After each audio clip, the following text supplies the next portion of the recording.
ॐ अज्ञानतिमिरान्धस्य ज्ञानाञ्जनशलाकया चक्षुरोन्मिलितं येन तस्मै श्रीगुरवे नमः।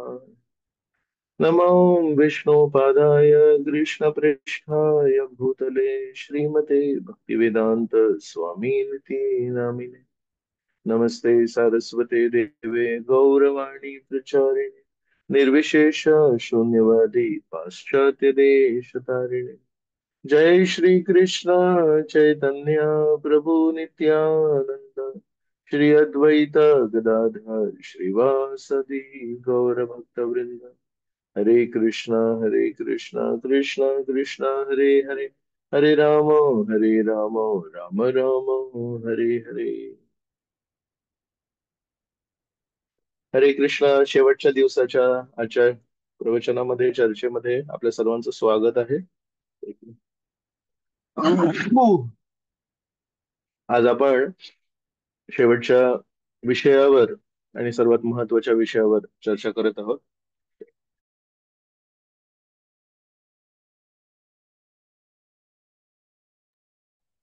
तो आजचा जो विषय आहे तो आहे आत्मनिवेदनम। आत्मनिवेदनम, निवेदन म्हणजे प्रार्थना आणि आत्मनिवेदनम म्हणजे अंतःकरणपूर्वक मी तुम्हाला काहीतरी प्रार्थना करतोय। काय प्रार्थना करतोय? तुमच्या प्रती मला समर्पित व्हायचंय म्हणून। तर सगळ्यात कठीण गोष्ट आहे ही आणि सगळ्यात शेवटची गोष्ट आहे या शृंखलेमध्ये।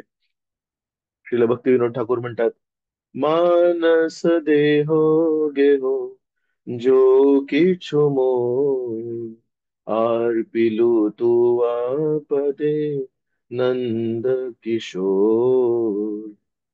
मानस मन माझं, देह माझं शरीर, गेह माझं घर, जो किछु मोर जे काही माझं आहे, आर्पिलू तुआ पदे नंद किशोर, हे परमेश्वरा तुझ्या प्रती मी हे सगळं समर्पित करतोय। तर काही लोक आपली धनसंपत्ती परमेश्वराला देतात पण आपलं मन आपल्या जवळ राखून ठेवतात। काही लोक मन परमेश्वराला देतात पण धनसंपत्ती राखून ठेवतात। श्रील प्रभुपाद म्हणतात, बरेच असे श्रीमंत लोक आहेत ज्यांना शेवटच्या काही दिवसांमध्ये लक्षात येतं की आपल्याला एवढं सगळं करून काही मिळालं नाही, मग ते काय करतात? वृंदावनाला स्थानांतरित होतात आणि म्हणतात, श्रीकृष्ण बघ आता मी तुझ्याकडे आलो। तर तेव्हा प्रभुपाद एका प्रवचनामध्ये म्हणतात, हा, पण श्रीकृष्ण पण हुशार आहेत। लागलाय. श्रीकृष्णांना पण माहितीये यांनी आयुष्यभर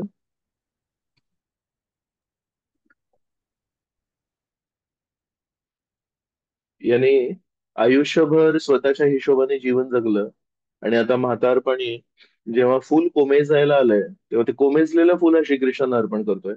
आणि त्यामध्ये पण श्रील प्रभुपाद लिहितात, प्रवचनामध्ये सांगतात की हे लोक काय करतात, आपली धनसंपत्ती आपल्या परिवाराला देतात आणि श्रीकृष्णांसमोर स्वतःला उपस्थित करतात आणि म्हणतात आता मी तुझा म्हणून। तर प्रभुपाद म्हणतात, श्रीकृष्णांना असं तुम्ही फसवू नाही शकत। तर काही लोक धनसंपत्ती देतात पण मन राखून ठेवतात, काही लोक मन स्वतःकडे ठेवतात, धनसंपत्ती मन श्रीकृष्णांना अर्पण करतात, धनसंपत्ती स्वतःच्या आप्तजनांसाठी ठेवतात। पण इथे जी आपण चर्चा करत आहोत ती आहे मी आणि माझं, अहम आणि मम, जे काही आहे माझ्या मालकीचं, जे काही आहे हे शरीर माझ्या मालकीचं आहे, नियंत्रणाचं आहे, मालकीचं म्हणण्यापेक्षा नियंत्रणाचं म्हणू। माझं मन, माझी संपत्ती, माझी प्रॉपर्टी, जे काही माझ्या नियंत्रणाचं आहे ते सगळं मी श्रीकृष्णांच्या चरणी अर्पण करतो। खूप कठीण आणि अति उच्च स्तर आहे हा, पण तरीही प्रल्हाद महाराजांनी याचा उल्लेख केलाय तर आपण याच्यावर चर्चा करूया। दक्षिण भारतामध्ये श्रीपाद रामानुजाचार्य यांच्याबद्दल आपण नेहमी ऐकलंय आणि रामानुजाचार्य या जगातून जेव्हा गेले त्याच्यानंतर त्याचे पुढचे जे आचार्य होते त्यांचं नाव होतं पराशर भट्ट म्हणून। तर हे पराशर भट्ट रामानुजाचार्याच्या सगळ्यात जवळचे जे शिष्य होते, शिष्य म्हणण्यापेक्षा त्यांच्या जवळचे भक्त होते, ते होते कुरेश म्हणून। तर कुरेश गृहस्थ होते आणि कुरेशांचे सुपुत्र होते हे पराशर भट्ट। तर रामानुजाचार्यानंतर पराशर भट्ट हे गुरु झाले। पराशर भट्टांनी सगळ्यांना मार्गदर्शन केलं। तर हे पराशर भट्ट जन्मापासून खूप श्रेष्ठ भक्त होते। पराशर भट्टांबद्दल खूप साऱ्या स्टोरीज आहेत, त्या आपण कधीतरी चर्चा करूया। पण आज एक खूप विशेष स्टोरी आहे। पराशर भट्ट एकदा आपल्या शिष्यांसह जंगलातून प्रवास करत होते, कुठेतरी जात होते आणि समोरून एक शिकारी आला आणि तो शिकारी त्यांच्या समोर निवेदन करू लागला आणि म्हणाला मला एका प्रश्नाचं उत्तर द्या. तर म्हणाले, हो, सांग काय प्रश्नाचं उत्तर आहे तुझ्या. तर म्हणाले, मी लहानपणापासून शिकारी करतोय. लहानपणापासून मला प्राण्यांना मारण्याची सवय आहे. मला त्यामध्ये काही कमीपणा नाही वाटत, मला त्यामध्ये काही संकोचही नाही वाटत, माझी ट्रेनिंगच झाली आहे तशी. आज काय झालं, आज मी एका सस्याला बघितलं. मी माझा बाण काढला आणि निर्दयपणे, निर्लज्जपणे, न संकोच करता मी तो बाण असा ताणला आणि त्याला मी तो मारणारच होतो. तेवढ्यात त्या सस्याने काय केलं असेल, त्या सस्याने अशा 3 उड्या मारल्या आणि माझ्या पायाजवळ आला आणि का कुणास ठाऊक माझ्या पायांचं चुंबन करू लागला. पहिल्यांदा या जन्मात माझ्या हृदयामध्ये प्राण्यांची हत्या करण्यासाठी संकोच निर्माण झाला. म्हणतायत मी वाघाची शिकार केली आहे, मी सस्यांची शिकार केली आहे, मी सगळ्याची शिकार, हरिणांची शिकार केली आहे, मला आजपर्यंत कधी काही वाटलं नाही हृदयामध्ये. आज तो ससा जेव्हा माझ्या पायांना चुंबन करू लागला, तेव्हा माझ्या हृदयामध्ये संकोच निर्माण झाला. तर याचं कारण काय आहे? पराशर भट्टाने जेव्हा हा प्रश्न ऐकला, तेव्हा पराशर भट्ट बेशुद्ध पडले खाली. शिष्यांनाही लक्षात नाही आलं की काय झालं. त्या शिकाऱ्याला वाटलं मी काही चुकीचा प्रश्न विचारला का. शिष्यांनी थोडं नाम संकीर्तन केलं, त्यांना उभं केलं, उभे झाले आणि थोड्या अर्ध्या बेहोश अवस्थेत होते. तेव्हा तो शिकारी म्हणतो, मला खूप माफ करा, मी काही चुकीचा प्रश्न विचारला, तुम्हाला त्रास दिला, तुम्ही बेशुद्ध झालात, काय झालं सांगा मला जरा. पराशर भट्ट म्हणाले, तुझ्यामुळे मी बेशुद्ध नाही पडलो, माझ्या मनात काही विचार आले. माझ्या मनात विचार आला, हा जो ससा आहे, या सस्याने जाणून बुजून तुझ्या पायांना चुंबन नाही केलं, त्याला माहितीच नाही की तू त्याला बाण मारणार आहेस. त्याला समोर काहीतरी दिसलं, तुझे पाय दिसले, तर त्याला वाटलं चुंबन करावं म्हणून त्याने येऊन चुंबन केलं. तर म्हणाले, समजा एका मनुष्याने जाणीवपूर्वक परमेश्वराच्या चरणांची शरण घेतली, तर तुझ्या कठोर दगडासारख्या हृदयामध्ये पण आज संकोच निर्माण झाला, तर परमेश्वर, त्यांचं हृदय तर लोण्यापेक्षा कोमळ आहे, त्यांच्या हृदयामध्ये काय परिवर्तन होईल. दुसरी गोष्ट म्हणाले, तू कधी त्या सस्याला म्हटलं नाहीयेस की तू माझी शरणागती घे, तू माझ्या चरणांना चुंबन कर. पण म्हणाले, परमेश्वराने भगवद्गीतेमध्ये सांगितलंय, सर्व धर्मान् परित्यज्य माम एकम शरणम व्रज. आणि तिसरी गोष्ट म्हणाले की तू आजपर्यंत कधी तुझ्या हृदयामध्ये कधी अशी भावना नाही झालीये की कोणाप्रती प्रेम करू, कोणाप्रती काही दया करू. परमेश्वर तर सदैव सगळ्यांवर दया करत असतात. तशा त्या हृदयाला जर आज त्या सस्यानी, म्हणजे मी माझ्यासारख्या जीवात्म्याने जर परमेश्वराला सांगितलं मला तुझी शरणागती घ्यायची आहे म्हणून, तर परमेश्वराच्या हृदयामध्ये काय परिवर्तन होईल. हा विचार जेव्हा माझ्या मनात आला, तेव्हा मी कोसळून पडलो, तेव्हा मी बेशुद्ध पडलो. मग त्या शिकाऱ्याला लक्षात आलं, खरी गोष्ट आहे ही. आणि त्या शिष्यांना लक्षात आलं, श्रीकृष्ण आपल्याला वारंवार म्हणतायत, माझं स्मरण करा, माझं मनन करा, मला नमस्कार करा, मला सर्व कर्म अर्पित करा, सर्व धर्मांत परित्यज्य माम एकम शरणम व्रज. एवढं सगळं बोलून पण आपल्याला सगळी बुद्धी असताना पण आपण परमेश्वराला शरणागती स्वीकार करत नाही. तर आपण किती मंदबुद्धी आहोत. तर पराशर भट्टांनी ही एक सगळ्यात मोठी शिकवण आपल्याला दिली. काही लोक, असं नाही की सगळे लोक काय आपल्या, आपली प्रॉपर्टी, आपलं सगळं काय धरून बसतात, दान देतात. हं? पण आत्मनिवेदन म्हणजे काय माहितीये, एकतर काही प्रमाणात नाही द्यायचंय. हं? एक नाणं नाही द्यायचंय, पूर्ण पाकिट द्यायचंय. एक नाणं देणारे खूप लोक आहेत पाकिटातून, पण पाकिट देणारे किती लोक आहेत, ते फार दुर्मिळ आहे. दुसरी गोष्ट, जेव्हा आपण पूर्ण पाकिट देतोय, तेव्हा आजूबाजूचे आपले वरिष्ठ मंडळी आपल्याला अडवत आहेत, आपल्याला सांगतात अजिबात देऊ नको तू पाकिट, तू भिकारी होशील. पण आपण म्हणतोय नाही हो, मला श्रीकृष्णांना देण्याचं सौभाग्य गमवायचं नाहीये, मला हे पाकिट गमावलं तरी चालेल. श्रीकृष्णांना द्यायचं सौभाग्य, या या सृष्टीच्या वृक्षाच्या मुळांना पाणी देण्याचं सौभाग्य मला सोडायचं नाहीये.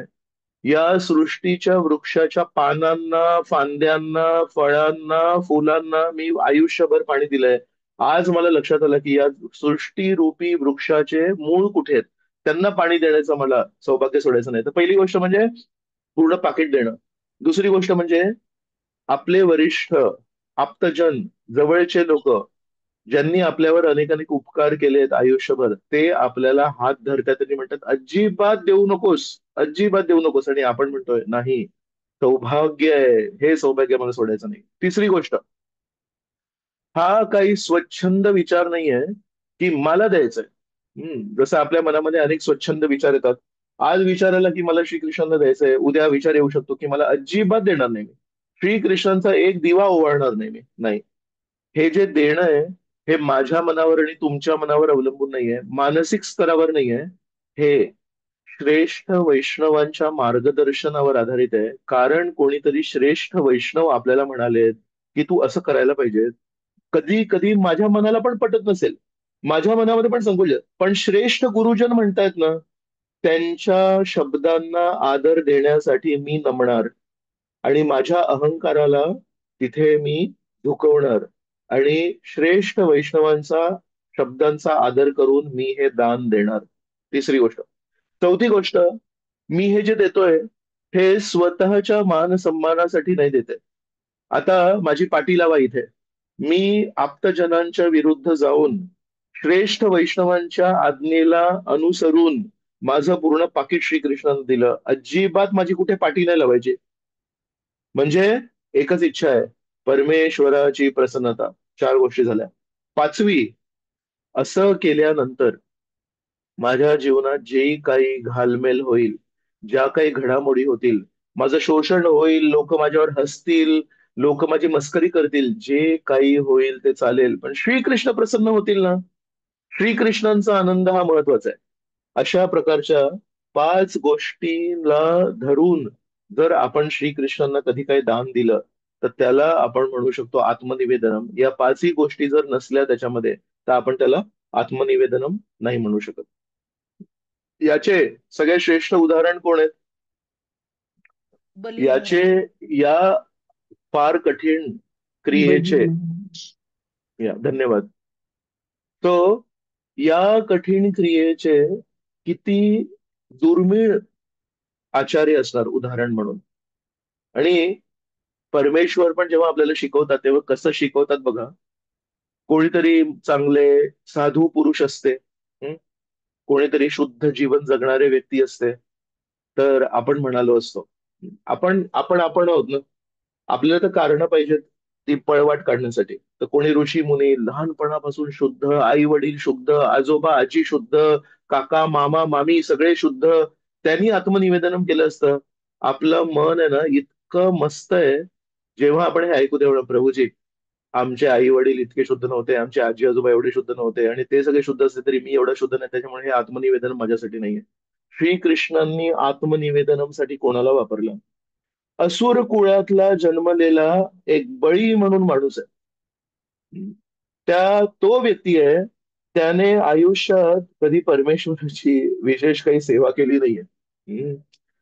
आयुष्यभर त्यांनी देवतांच्या विरुद्ध युद्ध लढलेत, आयुष्यभर त्यांनी देवतांच्या विरुद्ध बंड पुकारलाय, आयुष्यभर त्यांनी देवतांना मारहाण केली आहे. या व्यक्तीमध्ये एका दृष्टीने आपण म्हणू काय सद्गुण आहे हो प्रभूजी.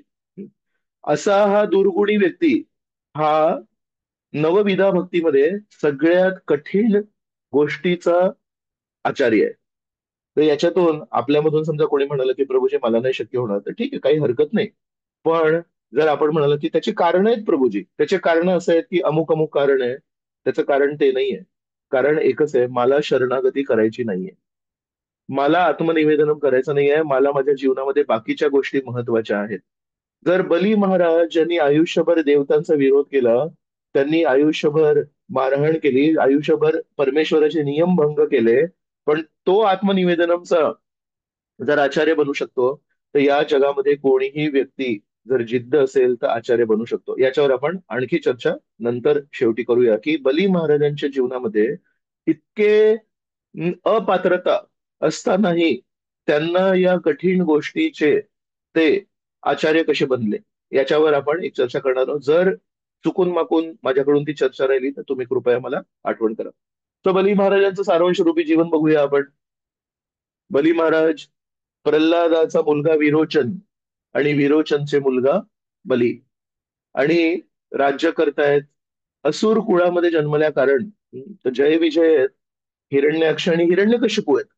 पण हिरण्याक्ष आणि हिरण्यकशिपू असून त्यांची जी मूळ संस्कृती होती जय विजय, ते तर विसरले ना. परमेश्वराच्या विरुद्ध लढले.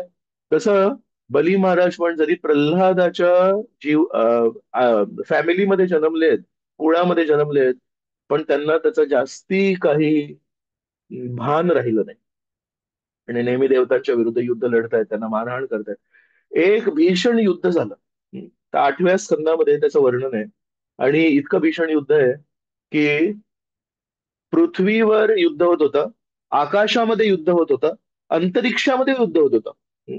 एक पूर्ण अध्याय आहे. काय मारहाण, काय एकमेकांना कापतायत वगैरे, सर्व देवता एका ठिकाणी आणि सर्व असुर एका ठिकाणी. आणि त्या युद्धामध्ये हम्म बळीला मारून टाकलं. देवतांनी बळीला समाप्त केलं. आणि बळीचे गुरु आहेत शुक्राचार्य. शुक्राचार्य खूप मोठे विद्वान व्यक्ती आहेत, जरी चुकीच्या बाजूला आहेत पण खूप विद्वान आहेत. त्यांनी अमृत संजीवनी, त्यांच्याकडे एक फॉर्म्युला आहे, त्याच्याने मृत व्यक्तीला पण जिवंत करू शकतो. त्यांनी बळीला मृत्यू मधून बाहेर काढलं. हं? तर कोणाकोणाकडे कधी कला असते ती. अशा प्रकारे बली उभा झाला. बली म्हणतो, मला या लोकांनी मारून टाकलं काय, आता बघा मी काय करतो. हं? मग त्यांनी एक मोठा विश्वजित यज्ञ सुरू केला. शुक्राचार्यांनी त्यांना मदत केली. विश्वजित यज्ञ समाप्त झाला. विश्वजित यज्ञ जेव्हा झाला, तेव्हा त्या यज्ञ कुंडातून एक उज्ज्वल बाण, तर्कस, बाणाचा तर्कस आणि धनुष्य आला. शुक्राचार्यांनी तो बाणाचा तर्कस आणि धनुष्य बली महाराजांना दिला. बली महाराजांच्या हातामध्ये त्यांनी एक शंख दिला, दिव्य शंख. त्यांना एक दिव्य रथ दिला. त्यांना घोडे दिव्य दिले. आणि त्यांचे आजोबा प्रल्हाद तिथे आले.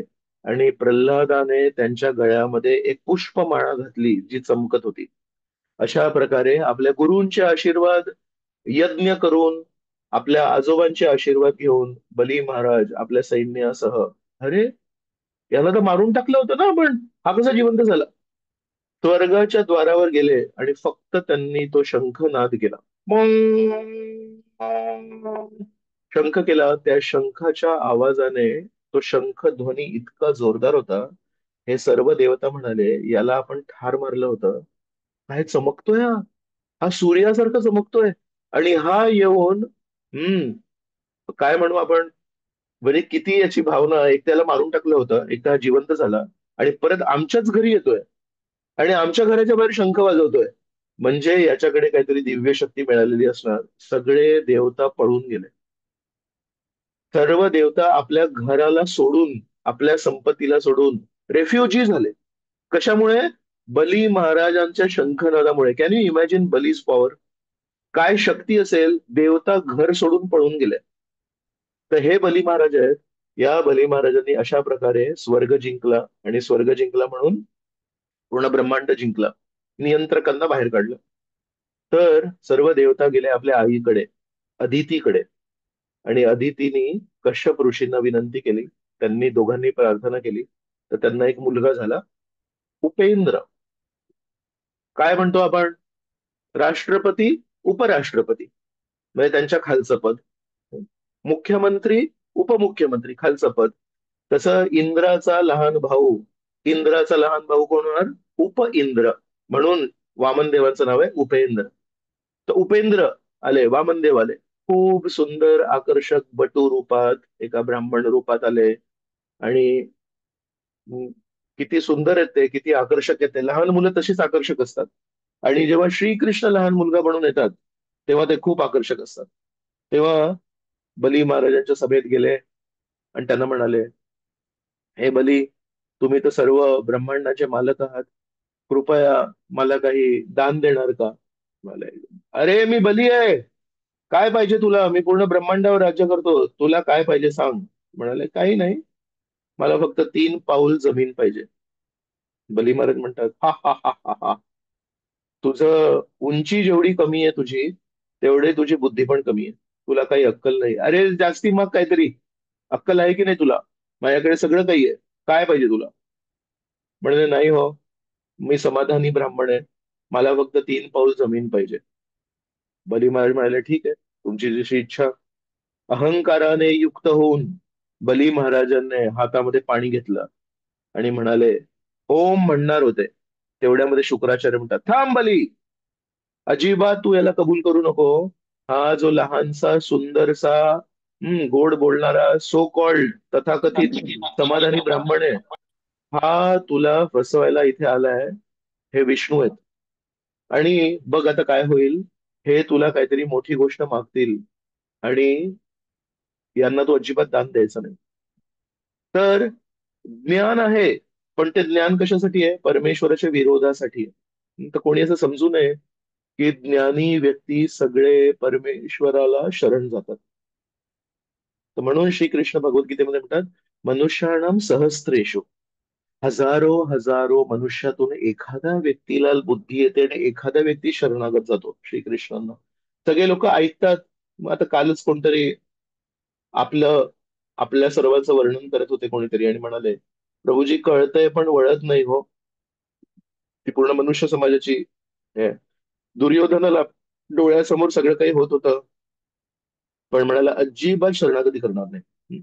तसं शुक्राचार्य आहेत, खूप ज्ञानी व्यक्ती आहेत. ही पूर्ण कथा समाप्त झाल्यानंतर जेव्हा वामन देवांनी बली महाराजांना शिक्षा दिली, अमुक तमुक सगळं झालं, त्याच्यानंतर शुक्राचार्य काय म्हणतात माहितीये? शुक्राचार्य म्हणतात, गुरुणाम च लघुनाम च गुरुणी च लघुनी च.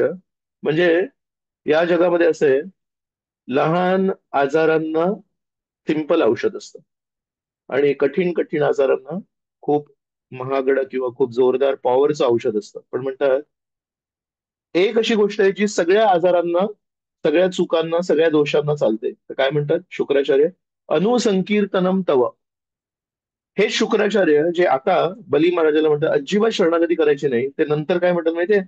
हे वामनदेव, अनुसंकीर्तनम तव, तुमच्या नामाचं जर संकीर्तन केलं, यज्ञामध्ये, तपस्येमध्ये, अनुष्ठानांमध्ये, व्रतांमध्ये जो काही दोष असेल, कुठे काहीतरी कमीपणा असेल, तो तुमच्या नामसंकीर्तनाने भरून पडतो. तेव्हा वामनदेवांनी त्यांना विचारायला पाहिजे होतं, हे जर तुला एवढं सगळं कळतं, माझं नामस्मरणाने सगळं काही होतं, तर मला शरणागती जेव्हा तुझा शिष्य जात होता तेव्हा तू अडवलंच कशासाठी त्याला? तर मग तेव्हा शुक्राचार्य म्हणाले असते, कसं आहे ना, वेळ परिस्थिती बघून आपली बाजू बदलायला लागते. हम्म. तेव्हा बली महाराज सिंहासनावर बसले होते म्हणून त्यांची बाजू घेतली. आता बली महाराजांना तुम्ही पाडलं म्हणून आता तुमची बाजू घेतली. आम्ही कोणाचे दास नाही हो, आम्ही तर सिंहासनाचे दास आहोत.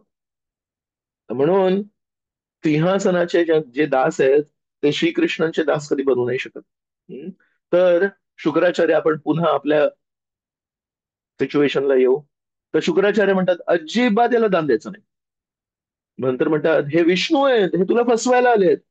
बली महाराजांचे डोळे असे चमकतात. काय? विष्णू? विष्णू आलेत माझ्या घरी? माझ्या आजोबांनी लहानपणापासून मला एकच गोष्ट शिकवली होती, हे जीवन आहे विष्णूंच्या समर्पणासाठी. आणि माझे आजोबा नुसते बोलणारे प्रचारक नव्हते, कथा करणारे प्रचारक नव्हते. माझ्या आजोबांनी स्वतः त्यांच्या जीवनामध्ये ते जीवन जगले. त्यांच्या वडिलांनी त्यांना हजार वेळा मारहाण केली, जीव घेण्याचा प्रयत्न केला, पण माझे आजोबा नेहमी म्हणायचे, नाही, मी परमेश्वराचं नामस्मरण करेन, मी परमेश्वराला शरणागती करेन. तर माझ्या आजोबांनी मला एकच गोष्ट माझ्या हृदयामध्ये बिंबवली, विष्णूंना शरण जाणे हेच जीवनाचं ध्येय आहे. आणि काय? ते विष्णू मला शोधायची गरज नाहीये, ते विष्णू आज माझ्या घरी आलेत. हरी बोल. हेच तर पाहिजे होतं मला. मग म्हणाले, आता तर मी अजून उत्साहाने त्यांना देणार. शुक्राचार्य म्हणतायत, खबरदार दिलंस तर. शुक्राचार्यांच्या मनात काय भावना आहे? शुक्राचार्यांच्या मनात भावना आहे, मी याला मार्गदर्शन करतो आणि माझ्या मार्गदर्शनासाठी मी याच्याकडून दक्षिणा पण घेतो. तर कर्मकांडी जे ब्राह्मण असतात, ते आपण जेव्हा त्यांना म्हणतो आमच्या घरी पूजा ठेवणार का, तर ते म्हणतात हो करणार ना, पण दक्षिणा किती देणार तुम्ही? आजकाल मी बघतो सगळ्या ब्राह्मणांना जेव्हा आधी आपण पूजा अनुष्ठान आपल्याला काही करायचं असेल, सगळ्यात आधी रेट फिक्स होतो आणि तुम्ही ते अधांतरी ठेवा. म्हणतील मग ते काय झालं, दक्षिणेचं काय झालं? दक्षिणा ही यज्ञानंतर द्यायची असते. दक्षिणा जर यज्ञाच्या आधी फिक्स झाली तर ती दक्षिणा नाहीये, तो पगार झाला, ते बिझनेस झाला, तो देवाणघेवाण झाला. तर शुक्राचार्य म्हणतायत, आजपर्यंत मी ज्याला ज्याला याला जेव्हा आपण मार्गदर्शन केलं तेव्हा याच्याकडून दक्षिणा घेतली. आता यांनी जर याचं सर्वस्व वामन देवांना अर्पण केलं, तर वामन देवांना सगळं अर्पण केलं तर माझी दक्षिणा कशी मिळेल? माझा जीवन निर्वाह कसा होईल? म्हणून कर्मकांडी ब्राह्मणांच्या हृदयामध्ये काय भावना असते? माझं पोटाचं काय? माझ्या जीवन निर्वाहाचं काय?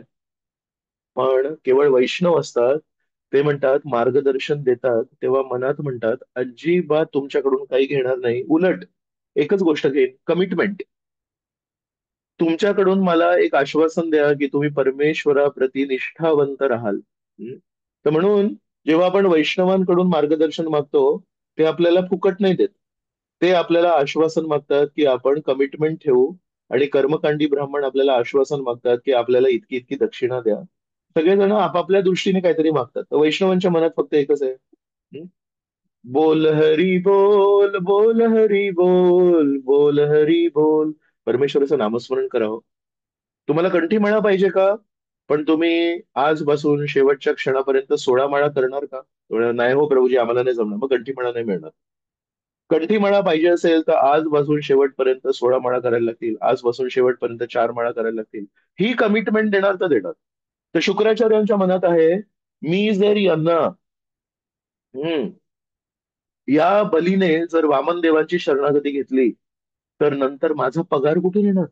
मला दक्षिणा कुठून मिळणार? तर त्याच्यामध्ये बली महाराजांचं हित नाहीये, त्याच्यामध्ये स्वतःचा स्वार्थ आहे. बली महाराजांना लक्षात येतं, माझ्या आजोबांनी मला शिकवलं विष्णूला शरणागती जाणं, आणि माझे गुरु जे मला त्या मार्गावर मार्गदर्शन करायला पाहिजेत, मला प्रोत्साहन द्यायला पाहिजे, मला म्हणायला पाहिजे, हरी बोल, चल शरणागत हो तू, अजून काय आहे, मी पण तुझ्या पाठीपाठी येतो, तू माझा गुरु. ते मला अडवतात.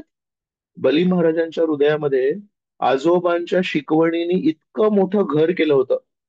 का मोठं घर केलं होतं? कारण आजोबा पण आजोबा होते. आजोबांनी काय केलं होतं? आजोबांनी फक्त प्रवचन दिले नव्हते, आजोबांनी स्वतः तसं जीवन जगलं होतं. जेव्हा आपण जे काही बोलतोय त्यानुसार स्वतःचं जीवन जगतो आणि जगल्यानंतर बोलतो, तेव्हा आपल्या शब्दांमध्ये वजन येतं. आपण जेव्हा न जगता बोलतो, त्याच्याने आपण लोकांच्या बुद्धीला प्रभावित करतो. पण जेव्हा आपण जगून बोलतो, तेव्हा आपण लोकांच्या हृदयाला, त्यांच्या चेतनेला प्रभावित करतो. आजोबा आयुष्यभर हा सगळ्या अडथळ्यांना विरुद्ध जाऊन जगले होते. नाम संकीर्तन केलं होतं, प्रचार पण केला होता. आपल्या शाळेतल्या गुरुकुलातल्या मित्रांना, असुर कुळातल्या मुलांना त्यांनी प्रचार केला होता, आपला नाही, हरिनाम संकीर्तन करा, हरिनाम संकीर्तन करा. अशा प्रकारे प्रल्हादाने विषम परिस्थितीमध्ये वैष्णव धर्माचा पालन केला होता. म्हणून प्रल्हाद आजोबा जेव्हा नातवाला सांगतायत परमेश्वराची शरणागती कर, त्या शब्दांना भरपूर वजन होतं, आणि त्या वजनामध्ये बळी महाराजांचं हृदय पूर्णपणे दुंबून गेलं होतं. शुक्राचार्यांच्या या दोन शब्दांनी काही फरक नाही पडला, आणि बली महाराज म्हणतात, नाही हो, मी शरणागती करणार. शुक्राचार्य म्हणतात, जर असं केलंस तर खबरदार, मी तुला शाप देतोय. कोण शाप देत आहेत? ज्यांनी मृत्यूमधून बाहेर काढलं, ते शाप देत आहेत. मी तुला शाप देतोय, भिकारी होशील तू, एक नाणं नाही राहणार तुझ्याकडे. बली महाराज म्हणतात, हरी बोल, आजोबांची जय जयकार, आजोबांनी मला सांगितलं जे करायचं ते करायचं. म्हणून इथे आपण बघतो, कधी कधी आपल्या जीवनात पण कोणी आपले कुळगुरू असतात. माझ्या वडिलांचे पण गुरु, माझ्या आजोबांचे पण गुरु, माझ्या पणजोबांचे पण गुरु, या मठातले हे जे संन्यासी आहेत, या मठातले जे स्वामी आहेत, ते आमच्या पूर्ण कुळाचे गुरु आहेत. खूप छान गोष्ट आहे. आपल्या परिवाराचे आध्यात्मिक संरक्षण करण्यासाठी कोणीतरी आपल्या जीवनात जर असेल, अजून काय पाहिजे. पण आपल्या जीवनामध्ये आपल्या कुळाचे जे कुळगुरू आहेत, जे मठ आहे, ज्याच्यामध्ये आपल्याला नेहमी वडिलांना, आजोबांना, पणजोबांना मार्गदर्शन केलं, जर ते आपल्याला विष्णू शरणागतीच्या विरुद्ध शिकवण देत असेल, तर बली महाराज भागवतातून आपल्याला सांगतायत, अशा कुळगुरूंना पण आपण नाकारलं पाहिजे, जर ते आपल्या शिक्षा गुरूंच्या विरुद्ध बोलतायत. प्रल्हाद हे बली महाराजांचे दीक्षा गुरु नाही आहेत. प्रल्हाद हे बली महाराजांचे शिक्षा गुरु आहेत. त्यांनी फक्त शिकवण दिली, कधी दीक्षा नाही दिली. पण ते शिक्षा गुरु जे बोलतायत, ते पूर्ण शुद्ध भक्ती बोलतायत. जरी ते शुद्ध दीक्षा गुरु नसतील, खूप मोठे कोणी नसतील. आपल्या या सिच्युएशन मध्ये तर आहेत, प्रल्हाद आहेत ते. प्रल्हाद म्हणजे 12 महाजनांमधून आहेत. पण त्यांचं नातं बळी महाराजांशी काय, आजोबांचं नातं आहे. त्यांनी कधी दीक्षा समारंभ नाही ठेवला आणि म्हणाले नाही, चला आज मी तुला नाव देतो अमुक अमुक दास. त्या दोघांचं नातं आपल्यासाठी प्रल्हाद महाजन आहेत, पण बळीसाठी काय आहेत? बळीसाठी ते त्याचे आजोबा आहेत आणि लहानपणापासून सांगतात, बळी इकडे ये बाळा, काय करतोस तू? आज मी तुला शिकवणार कसं भगवंतांना शरणागती जायची. आजोबांनी लहानपणापासून नातवाला जी शिकवण दिली आहे, नातवाच्या हृदयामध्ये घर करून बसली आहे. आणि आज त्यांचे कुळगुरु त्यांना म्हणतात अजिबात भगवंताची शरण नाही जायची. बली महाराज म्हणतात, तुम्ही माझे कुळगुरु असाल, पण तुम्ही जर खोटारडेपणा माझ्यासोबत करत असाल, तर मी माझ्या कुळगुरूला महत्व नाही देणार. मी मृत्यूतून मला बाहेर काढलेल्या व्यक्तीला महत्व नाही देणार. मी माझ्या शिक्षा गुरुला महत्व देणार. माझ्या शिक्षा गुरूंनी मला सांगितलंय परमेश्वराला शरणागती झालं पाहिजे. तर म्हणून विचार करा, काल पण आपण याच्यावर चर्चा केली. कोणीतरी प्रश्न विचारला होता की नवविधा भक्तीमधून सगळ्यात महत्वाचं काय? तेव्हा मी म्हणालो होतो श्रवणम. तर बली महाराजांच्या जीवनामध्ये आपण बघतोय की ते आत्मनिवेदनमचे आचार्य झाले. सगळ्यात कठीण प्रक्रियेचे आचार्य झाले. पण सगळ्यात कठीण प्रक्रियेचे आचार्य होण्यासाठी त्यांच्या जीवनामध्ये जे औषध होतं ते काय होतं? ते होतं श्रवणम. जर प्रल्हाद महाराजांनी त्यांना श्रवणम नसतं करून दिलं, आज बली महाराज आत्मनिवेदनमचे आचार्य झाले. म्हणून पहिली प्रक्रिया होती सगळ्यात सोपी. काय करायचं? जाऊन बसायचं फक्त. कान ओपन ठेवायचे, डोळे बंद करायचे आणि ध्यानपूर्वक उपाशी तृषार्थ व्यक्तीसारखं श्रवण करायचं. हम्म. आणि ती जर गोष्ट आपण केली, तर आपल्यामध्ये काय सामर्थ्य येतं?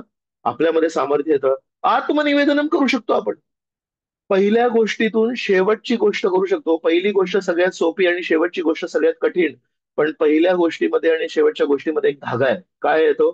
तो धागा आहे, जर आपण ध्यानपूर्वक श्रवण केलं, तर आपण हृदयपूर्वक आत्मनिवेदन करू शकतो. काय सुंदर गोष्ट आहे ही. तर शुक्राचार्य त्यांना थांबवण्याचा प्रयत्न करतायत आणि बली महाराज म्हणतात अजिबात मी थांबणार नाही. शेवटी शाप दिला शुक्राचार्यांनी. बली महाराज म्हणतात, तुमचे शाप तुमच्या ठिकाणी, परमेश्वराचे आशीर्वाद परमेश्वराच्या ठिकाणी. म्हणाले ओम. ओम म्हणाले. ओम म्हणाले म्हणजे झालं, दान दिलं. लगेच वामन देवांनी त्यांचं रूप विस्तारित केलं. पहिल्या पावलाने त्यांनी सर्व वरचे ग्रह लोक त्यांनी हे केले, पूर्ण कव्हर केले. आणि दुसऱ्या पायाने त्यांनी खालचे सगळे ग्रह वगैरे कव्हर केले. पूर्ण ब्रह्मांड त्यांनी कव्हर केलं. आता बली महाराजांना म्हणतात, तू मला 3 पाऊल जमीन म्हणाला होतास, 2 पावलांमध्ये मी तुझी सगळी प्रॉपर्टी घेतली, आता सांग काय करायचं? तिसरं पाऊल कुठे ठेवायचं? बली महाराजांच्या जीवनामध्ये काय परिस्थिती आली आहे, त्याचे जीवन दान देणारे गुरु म्हणतात अजिबात करू नको. त्याच्या विरुद्ध जाऊन बली महाराजांनी दान दिलं. आणि आता ज्यांना दान दिलं तेच व्यक्ती त्यांना प्रश्न विचारतायत, तू कमी पडलास रे, तिसरं पाऊल कुठे ठेवू? तेव्हा बली महाराज म्हणतात, माझ्या डोक्यावर ठेवा तुम्ही. मी माझं जे आहे ते तुम्हाला दिलं, पण मी स्वतःला तुम्हाला नाही दिलं. तिथे मी कमी पडलो, तर कृपया माझ्यावर ठेवा. लगेच वामन देवांनी तिसरं पाऊल त्यांच्या डोक्यावर ठेवलं. पण त्यांच्याकडून एक चूक झाली ना. बली महाराजांनी काय कबूल केलं होतं? 3 पाऊल जमीन देणार. 3 पाऊल जमीन दिले का? नाही दिले. तर म्हणून वामन देवांनी त्यांना शिक्षा देण्याचं ठरवलं आणि वरुण पाश घेतले.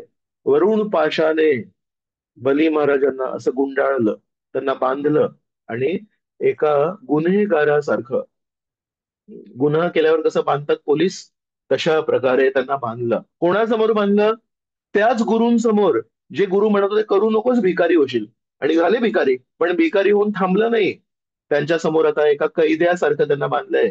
त्यांची प्रजेसमोर त्यांना बांधलंय. त्यांचे अनुयायी मोठे मोठे राक्षस, ज्यांनी देवतांना मारहाण केली होती, ते सगळे बिचारे तिथे बघतायत आणि म्हणतायत, अरे बली महाराजांना बांधलं. म्हणजे बली महाराजांना लज्जित केलं, बली महाराजांना अपमानित केलं. तर याच परिस्थितीमध्ये त्यांची एक बहीण होती, त्यांचं नाव होतं रत्नावली. तर ही बिचारी रत्नावलीला जेव्हा वामनदेव तिथे चालत आले, तेव्हा इतके सुंदर, इतके आकर्षक होते. त्या रत्नावलीला वामनदेवांप्रती वात्सल्य भाव निर्माण झाला. काय हा सुंदर गोंडस लहान मुलगा, हा माझ्या मुलासारखाच वाटतोय, अशी भावना निर्माण झाली होती. नंतर त्याच गोंडस बाळाने जेव्हा त्यांच्या भावाला अशा प्रकारे अपमानित केलं, त्यांच्या हृदयामध्ये विष निर्माण झालं. आणि ही रत्नावली नंतर पूतना बनून आली. तर पूतना बनून काय आली? तिच्या मनामध्ये दोन भावना होत्या. वात्सल्याची भावना होती, पण जेव्हा वामनदेव अशा क्रूरपणे निष्ठुरपणे वागले, तेव्हा त्यांच्या हृदयामध्ये विष निर्माण झालं. ते विष आणि वात्सल्य मिक्स झालं, आणि नंतर परमेश्वराने त्यांना पूतनेचं स्थान दिलं. परमेश्वर काय म्हणतात? तुमच्या मनामध्ये माझ्याबद्दल ज्या ज्या भावना आहेत, त्याला मी नेहमी प्रतिसाद देणार. तर जर परमेश्वराने या रत्नावलीला पूतनेचं स्थान दिलं, की बाबा तू तुझं बघ, बाबा तुझं विष आणि तुझं वात्सल्य मिक्स करून तुला माझ्या सोबत जे काही करायचं ते कर, मी काय तुला थांबवणार नाही. जर आपण आज ठरवलं, मला वात्सल्य प्लस विष नाही, मला वात्सल्य प्लस समर्पण परमेश्वरला अर्पण करायचंय, आपल्याला पुढच्या जन्मामध्ये श्रीकृष्ण ती संधी देतील. आपल्याला वात्सल्य प्लस प्रेम अर्पण करण्याची संधी देतील. परमेश्वर तर तहानलेले आहेत प्रेमाचं आदान प्रदान करण्यासाठी. तशा प्रकारे बली महाराजांना लाजवलं, त्यांना त्या काय म्हणू आपण, त्यांनी जे शब्द दिले त्याच्यामध्ये त्यांना हरवलं, त्यांना गरीब केलं, त्यांची धनसंपत्ती काढली, त्यांना अपमानित केलं, त्यांना शापित केलं. त्यांच्या गुरुने तर शापित केलं. काय नाही घडलं बली महाराजांच्या जीवनामध्ये, आणि किती काळ लागला हे सगळं घडायला? 2 मिनिटं. 2 मिनिटं आधी हे अखिल ब्रह्मांड नायक गुरूंचे आशीर्वाद, आणि एक छोटासा वामन बटू येतोय आणि म्हणतोय, 2-3 पाऊल मला जमीन देणार का हो तुम्ही? आणि 2 मिनिटामध्ये बली महाराज भिकारी झाले, बली महाराज शापित झाले, बली महाराज अपमानित झाले. बली महाराजां या परिस्थितीमध्ये जेव्हा त्यांना बांधून ठेवलंय, वामन देवांचे शब्द ते पूर्ण नाही करू शकले, त्याच्यामध्ये ते प्रल्हाद महाराज येतात, आजोबा येतात. आजोबा म्हणतात, बाप रे, मी माझ्या नातवाला नेहमी शिकवलं होतं विष्णूला शरण जायचं, आणि हा विष्णूला शरण जाण्यामध्ये कमी पडलेला दिसतोय, याला विष्णूंनी वरुण पाशाने बांधलेलं दिसतंय. आजोबांसमोर त्याचं डोकं, त्याचं शिर खाली पडलं, लज्जित झाला. काय नाही घडलं बली महाराजांच्या जीवनामध्ये केवळ 2 मिनिटांमध्ये. आपण जर विष्णूला समर्पण करायला गेलो, पुढे पाऊल घेतले आपण, आणि आपल्या जवळचे लोक म्हणतात, अरे नको करू नको करू, आणि आपण म्हणतो, ए, आम्हाला आमच्या शिक्षा गुरूंनी शिकवलंय भगवंतांना शरण जायला पाहिजे, आणि तुम्ही शरण गेले, आणि त्याच विष्णूंनी तुम्हाला लज्जित केलं, त्याच विष्णूंनी सगळ्यांसमोर तुला अपमानित केलं, त्याच विष्णूंनी ज्यांच्यासाठी तुम्ही आत्मसमर्पण केलंय, त्यांनी तुम्हाला सगळ्यांसमोर तुमची परिस्थिती वाईट केली. तुमच्या हृदयामध्ये परमेश्वराप्रती विष निर्माण होईल, की परमेश्वराप्रती अमृत निर्माण होईल? कोण मला अनम्यूट करून सांगणार? विष निर्माण होईल म्हणजे. पण बली महाराजांच्या हृदयामध्ये गोड अमृत निर्माण झालं. म्हणाले, परमेश्वर जर आनंदी आहेत, तर आपल्या आनंदाला काय महत्व आहे? आपला आनंद 2 पैशांचा आनंद आहे, परमेश्वराचा आनंद हा खरा आनंद आहे. आपलं अस्तित्व आहे परमेश्वराच्या हास्याला वृद्धिंगत करण्यासाठी. परमेश्वराचं जे स्मित हास्य असतं, थोडस हसतात परमेश्वर, दात पण दाखवत नाहीत परमेश्वर. त्या स्मित हास्याला जर एका कानापासून दुसऱ्या कानापर्यंत हास्य जर माझ्या फेलियरनी, म्हणजे मी फेल झालो, मी कमी पडलो, मी शापित झालो, मी लज्जित झालो, मी अपमानित झालो, माझ्या अपमानित होण्याने, माझ्या लज्जित होण्याने जर परमेश्वराचं हास्य वाढत असेल, हरी बोल, अजून काय पाहिजे जीवनामध्ये? तर बली महाराज अशी परीक्षा पार केले, जी परीक्षा आजपर्यंत कोणाची झाली नाही. आणि ही परीक्षा क्रमाक्रमाने जर आली असती, तर आपण समजू शकतो, 2 मिनिटांमध्ये जेव्हा सगळ्यात टोकाची परीक्षा कोणाच्या जीवनामध्ये येते, आणि तो व्यक्ती हसत हसत ती टोकाची परीक्षा 2 मिनिटांमध्ये पार करतो, तर या व्यक्तीचं आपण नामस्मरण करायला पाहिजे. काय हे वैष्णव, काय हे बली महाराज. तर अशा प्रकारे हे बली महाराज आहेत, आणि बली महाराजांना अशा प्रकारे परमेश्वराने सगळी परिस्थिती केली. मग परमेश्वराला प्रतिसाद देण्याची नेहमी एक इच्छा असते. एवढं सगळं झालं, लज्जित अपमानी सगळं झालं, त्याच्यानंतर सांगतात, परमेश्वराच्या मनामध्ये विचार आला, जर यांनी देवतांवर हल्ले केले होते, मारहाण केली होते, भरपूर काय काय त्यांच्यावर त्यांनी आतंक केला होता, आज जर हे बली महाराज बिचारे शक्तिहीन झालेत, असं शक्य आहे की यांच्यावर हल्ला होईल. यांच्यावर आता देवता लोक संपले तेवढंच. आक्रमण करतील आणि बदला घेतील. गजरे गंध हे बंद का झालं मम्मी? मी काहीच नाही केलं. हरे कृष्णा म्यूट करा सर्व. तो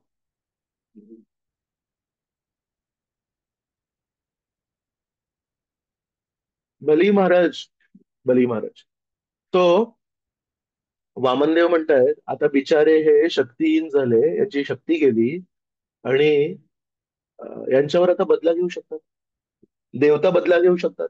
तर मग आता काय करायला पाहिजे? त्यांना प्रोटेक्शन पण द्यायला पाहिजे. जी काही माझी लीला होती ती तर मी केली, पण देवता पण कधी कधी बदल्याच्या भावनेमध्ये येऊ शकतात. त्यांना प्रोटेक्शन कोण देणार आता? त्यांची ही परिस्थिती कोणी निर्माण केली? शक्तीहीन, बलहीन, सैन्यहीन, प्रॉपर्टीहीन, मान सन्मानहीन, सगळं काही हीन, ही परिस्थिती कोणी निर्माण केली? मी निर्माण केली. यांना प्रोटेक्शनची जबाबदारी कोणाची आहे? माझी आहे. मग तेव्हा बलीला म्हणतात, बली तू सर्वस्व अर्पण केलंस, तू एक पराकाष्ठा गाठलीस, तर मी तुला आता एक गोष्ट सांगतो. ये यथा माम प्रपद्यन्ते तां तथैव भजाम्यहम. जसे भक्त मला शरणागत होतात तसं मी त्यांची काळजी घेतो. मी तुला या सृष्टीमध्ये खालच्या स्तरावर एक सूतल लोक आहे. देवतांचं जे ग्रह तू जिंकले होतेस ते देवतांचे आहेत, तर त्यांना देऊन टाकूया आपण, ती आपली संपत्ती नाही. पण आज मी तुला एक पूर्ण ग्रह देतो, सूतल लोक देतो. सूतल लोकावर तू राहशील आणि तिथे तुला जर कोणी देवता येऊन मारहाण करतील, बदला घ्यायची प्रयत्न करतील, तुझा सेक्युरिटी गार्ड मी बनीन. बली महाराज आज पण सूतल लोकावर आहेत आणि त्यांच्या घराबाहेर सेक्युरिटी गार्ड म्हणून वामनदेव उभे आहेत. तर रामायणामध्ये कथा येते, रावणाला जेव्हा खूप मोठं एक स्थान मिळालं तेव्हा रावण विचार करत होते, मी ऐकलं की बली म्हणून पण कोणतरी आहे. कारण रावण कधी आहेत? रावण त्रेतायुगातले आणि बली महाराज सत्ययुगातले. तर रावणाला आठवलं की बली म्हणून कोणतरी आहे, तर म्हणे बलीला जाऊन युद्ध करतो मी. रावणाला तो अहंकार होता ना, कोणाशी जाऊन युद्ध करायचं. तिथे गेले तर म्हणतात बलीला भेटण्यापूर्वी वामनदेव बाहेर होते. वामनदेवांनी विचारलं, कोण आहे तू? म्हणजे मी रावण आहे आणि मला बलीला भेटायचं. त्यांना माहितीच नाही हे कोण आहेत, बली महाराज कोण आहेत म्हणून. बली महाराज म्हणाले, तू बलीला नाही भेटू शकत, मी त्याचा सेक्युरिटी गार्ड आहे, आधी माझ्याशी बोल. तर त्यांनी वामनदेवांना काहीतरी बोलले. वामनदेवांनी त्यांना फुटबॉल सारखी लात मारली. फुटबॉलला कसं टक्कन लात मारतो तसं वामनदेवांनी रावणाला लात मारली, कुठेतरी जाऊन पडले ते. ते वामनदेव जेव्हा रामचंद्राच्या रूपात आले तेव्हा तो रावण, त्याला कोणी गुरु नव्हते त्याला सांगायला, ज्यांनी तुला फुटबॉल सारखं मारलं ना आणि तू कुठेतरी दुसऱ्या ग्रहावर जाऊन पडलास, तेच रामचंद्र आहे ते.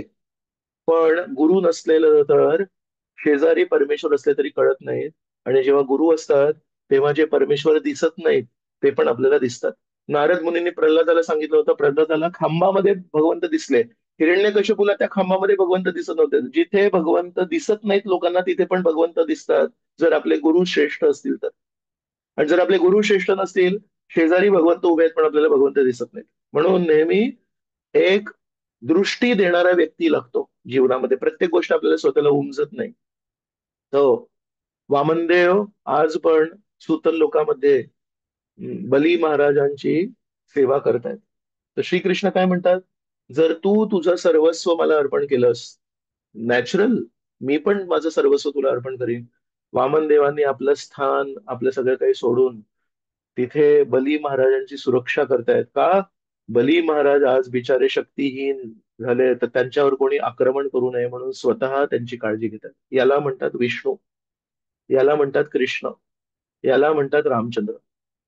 अशा या प्रतिसाद देणाऱ्या व्यक्ती, प्रतिसाद प्रधान व्यक्तिमत्व, प्रतिसाद प्रधान व्यक्तिमत्वाला आपण शरणागती जाण्यासाठी का थांबावं?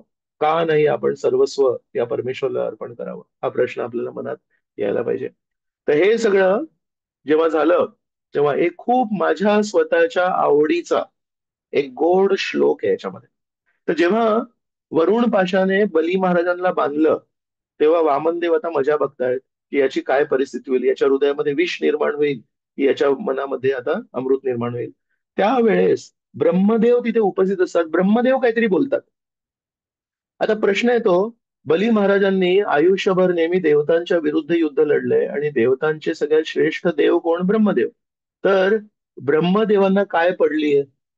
जर त्यांच्या बाजूच्या शत्रूला, त्यांची जी बाजू आहे देवतांची बाजू, त्यांच्या शत्रूला आज परमेश्वराने, देवतांनीच विनंती केली, इंद्राने आपल्या आईला विनंती केली की मला बघ, मला घराबाहेर काढलं यांनी, बलीनी.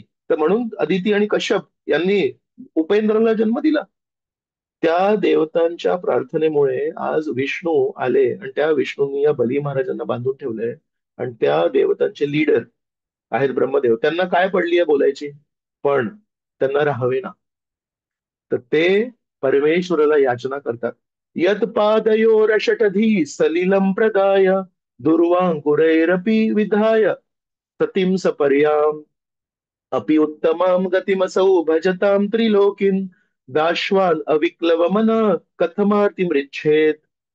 खूप सुंदर गोड श्लोक आहे हा. ब्रह्मदेव वामनदेवांना बली महाराज बांधलेले आहेत, त्याच्या उपस्थितीमध्ये काय प्रार्थना करतात, म्हणतात, यत पादयोर अशठधी सलिलम प्रदाय. अशठ, शठ म्हणजे आपल्याला मराठीमध्ये माहितीये, शठ म्हणजे अं, जो डुप्लिसिटस आहे तो, दोन, कधी असं बोलतो कधी तसं बोलतो. काय म्हणू, खल खल व्यक्ती येतो. तर म्हणतात, जर कोणी अशठ वृत्तीने तुम्हाला पाणी अर्पण केलं, जळ अर्पण केलं, ज्याला काही किंमत नाहीये, दुर्वांकुरैरपी, कोणी जर परमेश्वराला दुर्वा अर्पण केले, अशठधी पण शुद्ध भावनेने, काही त्याच्यामध्ये देवाणघेवाणाची भावना नाही. अंकुर, अंकुर म्हणजे फुलं पण नाही, जे फुलं अजून उमललेले नाहीयेत ते फुलं पण जर तुम्हाला अर्पण केले, तर म्हणतात त्याला पण अपि उत्तमाम गतीम, तुम्ही त्याला वैकुंठ देता. नाही, श्रीकृष्णांनी म्हटलंय, पत्रम पुष्पम फलम तोयम यो मे भक्त्या प्रयच्छति. ब्रह्मदेव आज वामन देवांना आठवण करून देत आहे, तुम्हाला कोणी पाणी दिलं, तुम्हाला कोणी दुर्वा दिला, तुम्हाला कोणी अंकुर दिले, पण अशठधी, त्याच्यामध्ये साधेपणा पाहिजे, तर तुम्ही त्याला वैकुंठ देता. मग म्हणतात, दाश्वन अविक्लव मन, या बली महाराजांनी तुम्हाला अविक्लव मन, मनामध्ये त्यांच्या कुठे दोष नाही आला, थोडी प्रॉपर्टी माझ्यासाठी ठेवतो आणि बाकीची विष्णूला देतो. म्हणतात मनामध्ये त्यांच्या त्या परिस्थितीमध्ये सगळं काही वाईट झालं, सगळ्यांच्या हृदयामध्ये विष निर्माण झालं, पण ज्याच्या सोबत ते वाईट होत होतं त्याच्या हृदयामध्ये विष निर्माण नाही झालं. म्हणतात अविक्लव मन, याच्या मनामध्ये काही विपर्यास नाही झाला. अशा व्यक्तीला कथम आरती मृच्छे, अशा व्यक्तीच्या जीवनामध्ये तुम्ही कष्ट कसे काय देऊ शकता. तर मी नेहमी विचार करतो, जेव्हा आपण प्रामाणिक असतो, आपल्या हृदयामध्ये जेव्हा कधी कोणाप्रती वाईट भावना नसते, आणि जेव्हा आपल्या विरुद्ध सगळं काही आपल्या विरुद्ध चाललंय, तेव्हा कोणी ना कोणी एक प्रामाणिक श्रेष्ठ वैष्णव उभे राहतात आणि आपली बाजू घेतात. आणि कोण आहेत ते वैष्णव? कधी कधी ते अपोजिट साईडचे वैष्णव असतील. ऍक्च्युली पूर्ण जग आज बली महाराजांच्या विरुद्ध आहे. सगळे बिचारे, कोणी त्यांच्यावर हसतायत, इंद्रदेव वगैरे हसतायत, आणि त्यांचे फॅमिली मेंबर्स रडतायत की आमच्या बली महाराजांचं असं काय झालं. अशा या विपरीत परिस्थितीमध्ये एक वैष्णव उभे झाले, ब्रह्मदेव, आणि ब्रह्मदेव म्हणतात वामनदेव हे चुकीचं आहे. साधारण साधारण गोष्टी तुम्हाला अर्पण केले तर तुम्ही मुक्ती देता, वैकुंठ देता, आणि आज या बली महाराजांनी तुम्हाला सर्वस्व अर्पण केलं आणि तुम्ही त्याला बांधू कसे शकता, कथम आरती मृच्छेत. ते वामनदेवला प्रश्न विचारतायत, ते त्यांना उत्तर आहे, असं कसं करू शकता तुम्ही. तर हा इतका गोड श्लोक आहे. हा आहे स्कंद क्रमांक 8, अध्याय क्रमांक 22 आणि श्लोक क्रमांक 23. हा श्लोक नंतर तुम्ही कधी वेळ मिळाला तर वाचा. याच्यामध्ये एक लक्षात येतं, जर आपण आपल्या हृदयामध्ये प्रामाणिक राहिलो, कितीही संकट आपल्या जीवनामध्ये येऊ दे, कितीही संघर्ष आपल्या जीवनामध्ये येऊ दे, कधी परमेश्वराच्या शत्रूंमुळे येऊ दे, कधी परमेश्वरामुळे येऊ दे, पण कोणी ना कोणी एक वैष्णव उभा होणार आणि तो आपली बाजू घेणार आणि तो म्हणणार नाही हो, पण हा प्रामाणिक वैष्णव आहे, या प्रामाणिक वैष्णवाला शिक्षा देण्याची गरज नाहीये. तर याच्यामध्ये आपली आशा आहे. अशा या उच्च स्थानाला प्राप्त करण्यासाठी बली महाराजांची काय पात्रता आहे. जसं मी सांगत होतो, आयुष्यभर त्यांनी देवतांच्या विरुद्ध गेले. तर एका अर्थाने आपण म्हणू शकतो, त्यांची लाईफस्टाईल तशी नव्हती, त्यांची दिनचर्या तशी नव्हती, त्यांची लाईफस्टाईल तशी नाहीये त्यांची, त्यांचा संघ पण तसा नाहीये. सगळे राक्षस लोक त्यांचा संघ आहेत. त्यांच्या भावना पण तशा नाहीयेत. नाहीतर कशाला गेले असते त्या बाजूला. त्यांचे गुरु पण तसे नाहीयेत. त्यांची लाईफस्टाईल तशी नाही, त्यांचा संघ तसा नाही, त्यांच्या भावना तशा नाही, त्यांचे गुरु तसे नाही, त्यांचं राहणीमान तसं नाही. मग काय पात्रता आहे त्यांची? त्यांची पात्रता आहे, श्रवण केलं होतं त्यांनी. जेव्हा जेव्हा आजोबांनी त्यांना सांगितलं होतं तेव्हा कान मोकळे ठेवून त्यांनी सांगितलं होतं, आजोबा तुम्ही जे सांगाल ते मी ऐकणार. जर एका शुद्ध वैष्णवाकडून आपण श्रवण केलं, त्या श्रवणाचे बीज आपल्या हृदयामध्ये कधी अंकुरित होतील आणि त्या रोपावर प्रेमाचे फळ कधी लागतील हे परिस्थिती ठरवेल. पण आपल्या हृदयामध्ये आपण नेहमी प्रेमाचे बीज एका शुद्ध वैष्णवाच्या मुखातून जेव्हा हरिकथा येते तेव्हा त्या हरिकथेमध्ये प्रेमाचे बीज असतात. ते प्रेमाचे बीज आपण आपल्या हृदयामध्ये स्वीकार करायला पाहिजेत. जे जे लोक एका शुद्ध वैष्णवाच्या वाणीचे प्रेमाचे बीज अदृश्य रूपामध्ये जे निघतात बाहेर, ते जेव्हा हृदयामध्ये स्वीकार करतात, तो व्यक्ती उद्या उत्तम भक्त होणारच. आणि त्याचं श्रेष्ठ उदाहरण आहे बली महाराज. तर अशा प्रकारे आपण नेहमी हे लक्षात ठेवायला पाहिजे की जर खरोखर भक्तीमध्ये अग्रेसर व्हायचं असेल, श्रवणमची संधी कधीही सोडायला नाही पाहिजे. श्रवणमच्या संधीमध्ये सगळं आध्यात्मिक यश लपलेलं आहे. श्रवणमामध्ये आध्यात्मिक यशाचे सर्व पैलू, सर्व स्तर हे लपलेले आहेत. आपण नेहमी विचार करायला पाहिजे. तशा प्रकारे आत्मनिवेदन बली महाराजांनी केलं. शेवटचा मुद्दा आपल्यासाठी, प्रभूजी आम्ही काय करायचं? हा नेहमी एक असतो ना प्रश्न, की आता एवढं सगळं ऐकून आम्ही काय करायचं? आमच्याकडून काय अपेक्षा आहे? सगळं घर लिहून देऊ जगन्नाथ बल्लभ सुभद्रांच्या नावावर, सर्व प्रॉपर्टी, खेत शेती सगळं लिहून देऊ? नाही. प्रश्न तो नाहीये की आपण काय देतो. प्रश्न हा आहे की बली महाराजांनी कुठल्या भावनेने दिला. प्रश्न हा आहे की तर गुरूंचा विरोध, नातेवाईकांकडून, काही लोकांकडून प्रोत्साहन आणि मित्रमंडळीकडून विरोध, अं, शिक्षा गुरूंचे शब्द, हे सगळे एकत्र आतमध्ये वादळ चालू आहे बली महाराजांच्या. 2 मिनिटामध्ये हे वादळ उद्भवलंय. पण त्या वादळातून त्यांनी ठरवलं, नाही, भगवंतांना शरणागती जाणं हे जीवनाचं ध्येय आहे. तर आपल्या जीवनामध्ये कितीही वादळ आले, कितीही लोकांनी आपल्याला नकारात्मक भावना दिली, कितीही लोकांनी आपले हात धरले आणि म्हणाले अजिबात मंदिरात जायचं नाही, अजिबात नामस्मरण करायचं नाही, आपली संस्कृती बघ काय आहे, आपली संस्कृती आहे मस्त मांस मटण खायचं, मस्त जीवनाचा आनंद घ्यायचा.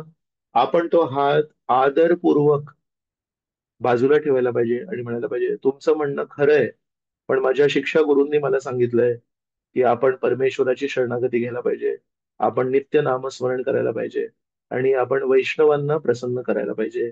त्या गोष्टींना मी सोडू शकत नाही. ज्या गोष्टी तुम्ही सांगताय ते तुमच्यासाठी चांगले असतील, पण माझ्यासाठी नाही आहेत. तर म्हणून मनामध्ये नेहमी भावना की परमेश्वराला प्रसन्न करण्यासाठी जे जे गरजेचं आहे ते मी करणार. परमेश्वराला दुखी करण्यासाठी जे जे गरजेचं आहे ते मी निश्चयपूर्वक नाकारणार. कोण शिकवणार मला परमेश्वराला प्रसन्न करण्यासाठी काय काय अनुकूल गोष्टी आहेत आणि परमेश्वराला त्रास देण्यासाठी काय काय अनुकूल गोष्टी आहेत ते कोण शिकवणार? आपले शिक्षा गुरु, आपले दीक्षा गुरु श्रील प्रभुपाद आपल्याला शिकवणार. परमेश्वराला खूप त्रास होतो असं केलं तर, परमेश्वराला खूप आनंद होतो असं केलं तर, आपण कुठेतरी आपल्या हृदयाच्या पाठीवर आज बली महाराजांना नमस्कार करून, बली महाराजांना आपण दंडवत प्रणाम करून एक वाक्य लिहायला पाहिजे, मी परमेश्वराला नेहमी आनंद देण्यासाठी जे काही गरजेचं आहे ते करणार आणि परमेश्वराला दुखी करण्यासाठी जे काही आहे ते नेहमी मी टाळणार. आणि हे मार्गदर्शन मला माझे गुरुजन नेहमी करत असतात, त्याला मी आत्मसात करणार. तर प्रभुपादांनी त्यांचं हृदय त्यांच्या तात्पर्यांमध्ये दिलंय आणि प्रभुपादांचे शुद्ध भक्त शिष्य आज आपल्या डोळ्यासमोर उपस्थित आहेत आणि प्रचार करतायत. यांचे शब्द आपण शिरोधारी करायला पाहिजेत आणि त्यांचे शब्द शिरोधारी करताना लोक आपल्यावर हसतील, आपले नातेवाईक आपली मस्करी करतील, पण त्यांना आपण नमस्कार करायला पाहिजे आणि म्हणू, काहीही हरकत नाही, तुम्ही नमस्कार, तुम्ही मस्करी करा, पण आम्ही आज ठरवलंय बली महाराजांचं अनुसरण करायचंय. बली महाराजांसारखं आम्हाला जीवन जगायचंय. आणि जर खरोखर मार्गक्रमण करायचं असेल तर नेहमी परमेश्वराला प्रसन्न करण्यासाठी जे लोक आपापल्या जीवनामध्ये आत्मसमर्पण केलेत त्यांना पण मदत केली पाहिजे. आत्मसमर्पणाचा एक भाग आहे स्वतःला आत्मसमर्पण करायचं, आणि दुसरं आहे जे आपले गुरु महाराज स्वतःला जीवनाला आत्मसमर्पण करून या वयात पण इतका प्रचार करतायत, इतका प्रसार करतायत, इतकं लोकांना विनवण्या करतायत शुद्ध भक्ती करण्यासाठी, त्यांना आपण यथाशक्ती मदत केली पाहिजे.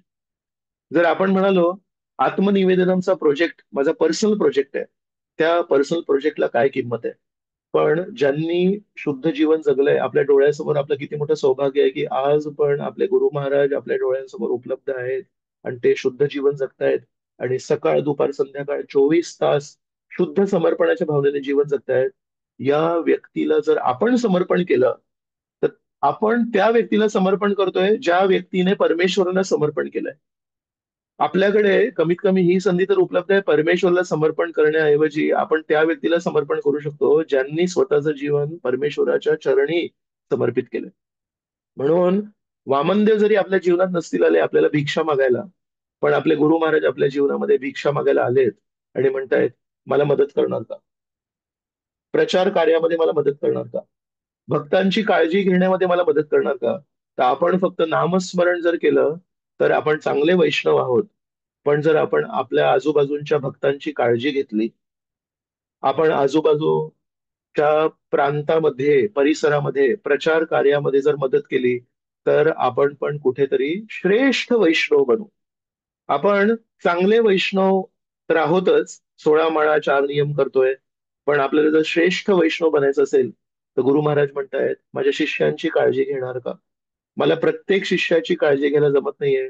मला प्रत्येक मंदिरामध्ये जाऊन तिथे काय होतंय, तिथे योग्य चाललंय का, ते करायला वेळ नाहीये.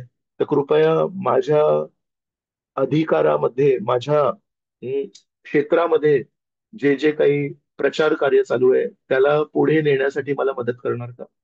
माझे अनेक अनेक शिष्य आहेत, त्या अनेक अनेक शिष्यांना काळजी घेण्यासाठी तुम्ही माझी मदत करणार का? जर आपण म्हणालो होय, मी एक छोटाशी मुंगी आहे आणि मी एका मुंगीची काळजी घेऊ शकतो. मी हत्ती असतो तर हत्तीची काळजी घेतली असती, पण मी मुंगी आहे, मुंगीची काळजी घेणार. Very good. गुरु महाराजांच्या खांद्यावर प्रभुपादांनी भार दिलाय. प्रभुपादांच्या खांद्यावर भक्तिसिद्धांत सरस्वतींनी भार दिला. भक्ती सिद्धांत सरस्वतींच्या खांद्यावर भक्ती विनोद ठाकूरांनी भार दिला. भक्ती विनोदांच्या खांद्यावर जगन्नाथदास बाबाजींनी भार दिला. अशा प्रकारे हा सगळा भार गेला नित्यानंद प्रभूंमुळे. नित्यानंद प्रभूंवर भार कोणी दिला? नित्यानंद प्रभूंवर भार दिला श्री चैतन्य महाप्रभूंनी. शुनो शुनो नित्यानंद शुनो हरिदास, घरे घरे गिया करो एत शिक्षा प्रकाश. म्हणतात शुनो शुनो नित्यानंद शुनो शुनो हरिदास, घरे घरे जाऊन तू या शिकवणीचा प्रसार कर. काय? कृष्ण माता कृष्ण पिता कृष्ण मोर प्राण. म्हणतात घरी घरी जाऊन सांग की कृष्ण माझी आई, कृष्ण माझे वडील, कृष्ण माझे सर्व काही. या शिकवणीचा प्रसार करा घरोघरी जाऊन. श्री चैतन्य महाप्रभूंनी कोणालाही न विचारता नित्यानंद प्रभूंना भार दिलाय. नित्यानंद प्रभू म्हणतायत बाप रे, पूर्ण पृथ्वीवर प्रचार करायचा आहे, मी एकटा कसं करणार? नित्यानंद प्रभूंनी त्यांच्या शिष्यांना तो भार दिला. असं करत करत गुरु शिष्य परंपरेमध्ये तो एसी भक्तिवेदांत स्वामी प्रभुपादांपर्यंत भार आलेला. भक्ती सिद्धांत सरस्वतींनी सांगितलं तू पूर्ण पाश्चात्य देशांमध्ये जाऊन प्रचार कर. एसी भक्तिवेदांत स्वामी प्रभुपाद म्हणाले गुरु महाराज तुम्ही जर म्हणताय तर करणार, आत्मनिवेदनम करणार. मी वामनदेवांना नाही करणार, मी वामनदेवांच्या प्रतिनिधींना करणार. एसी भक्तिवेदांत स्वामी प्रभुपादांनी तो इतका मोठा भार स्वीकारला आपल्या खांद्यावर, आणि नंतर त्यांनी पूर्ण ठिकठिकाणी आपल्या शिष्यांना दीक्षा दिली आणि म्हणाले आता तू अमेरिकेमध्ये प्रचार कर, तू भारतामध्ये प्रचार कर, तू दक्षिण अमेरिकेमध्ये प्रचार कर, तू ऑस्ट्रेलियामध्ये प्रचार कर, तू युरोपमध्ये प्रचार कर. तो त्यांच्या खांद्यावरचा भार त्यांच्या शिष्यांनी एसी भक्तिवेदांत स्वामी प्रभुपादांकडून घेतलाय, आणि आता तो भार जो श्री चैतन्य महाप्रभूंनी सुरू केला तो आता प्रभुपादांच्या शिष्यांपर्यंत आलाय. आपण सर्वांनी मिळून आपल्या गुरु महाराजांच्या खांद्यावर श्री चैतन्य महाप्रभूंनी दिलेला जो भार आहे तो आपण एका मुंगीच्या प्रमाणामध्ये तो उष्ण घेऊ शकतो आणि सांगू शकतो गुरु महाराज तुमच्या खांद्यावर तुम्ही इतका साऱ्या भक्तांचा शिष्यांचा भार घेतलाय, त्याच्यातला कणभर भार मी घेतो. तर आपल्या जीवनामध्ये आत्मसमर्पण हे कदाचित वामन देवांना डायरेक्टली नाहीये, पण ज्यांनी वामन देवांना गुरु शिष्य परंपरेद्वारे आत्मसमर्पण केलंय, त्यांना आपण समर्पण व्हायला पाहिजे. त्यांच्या शब्दांना आपण आपल्या जीवनामध्ये मान द्यायला पाहिजे. दिस इज आत्मनिवेदनम फॉर अस. आणि हे करताना कष्ट येणार, हे करताना वादळ येणार, हे कष्टांना लोक आपली मस्करी करणार, हे करताना लोक आपल्यावर जोक पास करणार, हे करताना लोक आपल्याला सल्ला देणार. करू नकोस आत्मसमर्पण, खुश राहा, दुखी होऊ नकोस. आपण तेव्हा हात जोडायचे आणि म्हणायचे, जय बली महाराज की जय, जय एसी भक्तिवेदांत स्वामी श्रील प्रभुपाद की जय, जय परमपूज्य गुरु महाराज की जय. असं करून आपण अग्रेसर व्हायचं. खूप कठीण आहे, खूप दुर्मिळ आहे, पण हे आत्मनिवेदन आहे. तर आपली सगळ्यात मोठी पात्रता ही आहे की एसी भक्तिवेदांत स्वामी प्रभुपादांनी आपल्याला श्रवणम करण्यासाठी दररोज एक भागवतम क्लास सुरू केलाय, आठवड्यातून एक सत्संग क्लास सुरू केलाय. आणि जे लोक या भागवतम क्लासमध्ये नित्य श्रवण करतील, जे लोक साप्ताहिक सत्संग कार्यक्रमाला येऊन उत्सुकतापूर्वक श्रवण करतील, त्यांच्या हृदयामध्ये प्रेमाच्या फळाच्या वृक्षाचे बीजारोपण सतत होत आहे. ती आपली आशा आहे. तर खूप खूप धन्यवाद. आपण इथे थांबूया. कोणाला काही प्रश्न असेल तर अनम्यूट करून विचारू शकता. हरी बोल. हरी हरे बोल. कृष्ण. धन्यवाद. हरे कृष्ण प्रभू. हरे कृष्ण प्रभूजी, देशपांडे दंडवत प्रभू प्रणाम. विचारणार आहे का? दंडवत प्रणाम. मला राजभोग सेवा आहे प्रभूजी, मी जाऊ शकते, क्लास सोडू शकते? नक्कीच नक्कीच नक्कीच. तुम्ही रेकॉर्डिंग नंतर ऐका. नक्कीच. हरे पण कृष्ण. युट्यूबला दिलेलं नाहीये ना प्रभूजी? नाही, आजचा पण चालू आहे युट्यूबवर, आणि 1 दिवसांनी संध्याकाळपर्यंत वगैरे येईल युट्यूबवर. Okay, thank you Prabhuji. हरे कृष्ण, दंडवत थँक्यू. प्रणाम. हरे कृष्ण. हरे धन्यवाद. कृष्ण. नंददुलाल प्रभू, हरे कृष्ण, दंडवत प्रणाम. बोला ना प्रभू. प्रभूजी, तुम्ही शेवटी आत्मसमर्पण, आत्मनिवेदन असे सायमल्टेनियसली पॅरलली यूज करत होता. There is same thing or certain subtle difference is there? आत्मा हा जो शब्द आहे, हा कधी कधी आपण म्हणजे साधारण लोक आत्मा म्हणजे शरीर, काही जे खूप फिलॉसॉफर लोक असतात, त्यांना एक लक्षात येतं की मी शरीर नाहीये. ते कधी कधी म्हणतात मी माझं मन आहे. आणि आध्यात्मिक जीवनामध्ये जे लोक आहेत, ते म्हणतात की मी शरीर पण नाहीये, मी मन पण नाहीये, मी तर आत्मा आहे. तर आत्मा या शब्दाचे तिन्ही अर्थ आहेत. नारळ मध्वाचार्य आहेत, श्रीपाद मध्वाचार्य ते हे उदाहरण देतात. म्हणतात नारळ आहे, नारळ म्हणजे कधी कधी तो जो पूर्ण नारळ असतो, कडक नारळ असतो, तो पण असतो. आणि कधी कधी शहाळ असतं, त्याला पण म्हणतात नारळ.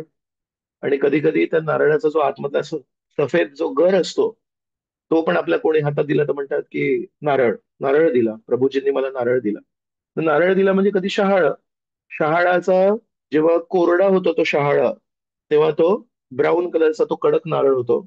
आणि त्या कडक नारळाच्या आतमध्ये पण एक गर आहे. तर तिन्हीला नारळ म्हणतात. तशा प्रकारे कधी कधी शरीराला नारळ नारळ म्हणतात, कधी मनाला नारळ म्हणतात, कधी आत्म्याला नारळ म्हणतात.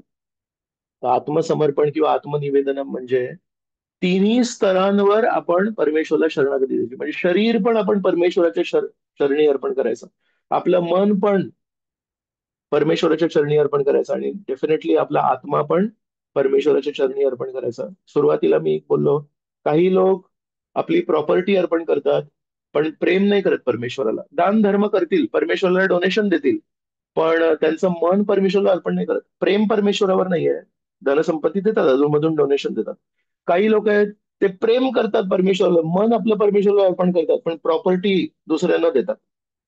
तर काही लोक एक शरीर अर्पण करतील पण मन नाही करणार, कोणी लोक मन अर्पण करतील पण शरीर नाही करणार, कोणी लोक शरीर आणि मन करतील पण आत्मा नाही करणार, कोणी लोक आत्मा करतील पण शरीर प्रॉपर्टी मन दुसऱ्यांच्या नावावर करून देतील. पण आत्मनिवेदन आणि आत्मसमर्पण म्हणजे शरीर मन आत्मा प्रॉपर्टी जे काही आहे, ते सगळं परमेश्वराच्या सेवेत. माझे पैसे पण परमेश्वराच्या सेवेत, माझं घर पण परमेश्वराच्या सेवेत, माझं शरीर पण परमेश्वराच्या सेवेत, माझं सर्वस्व परमेश्वराच्या सेवेत.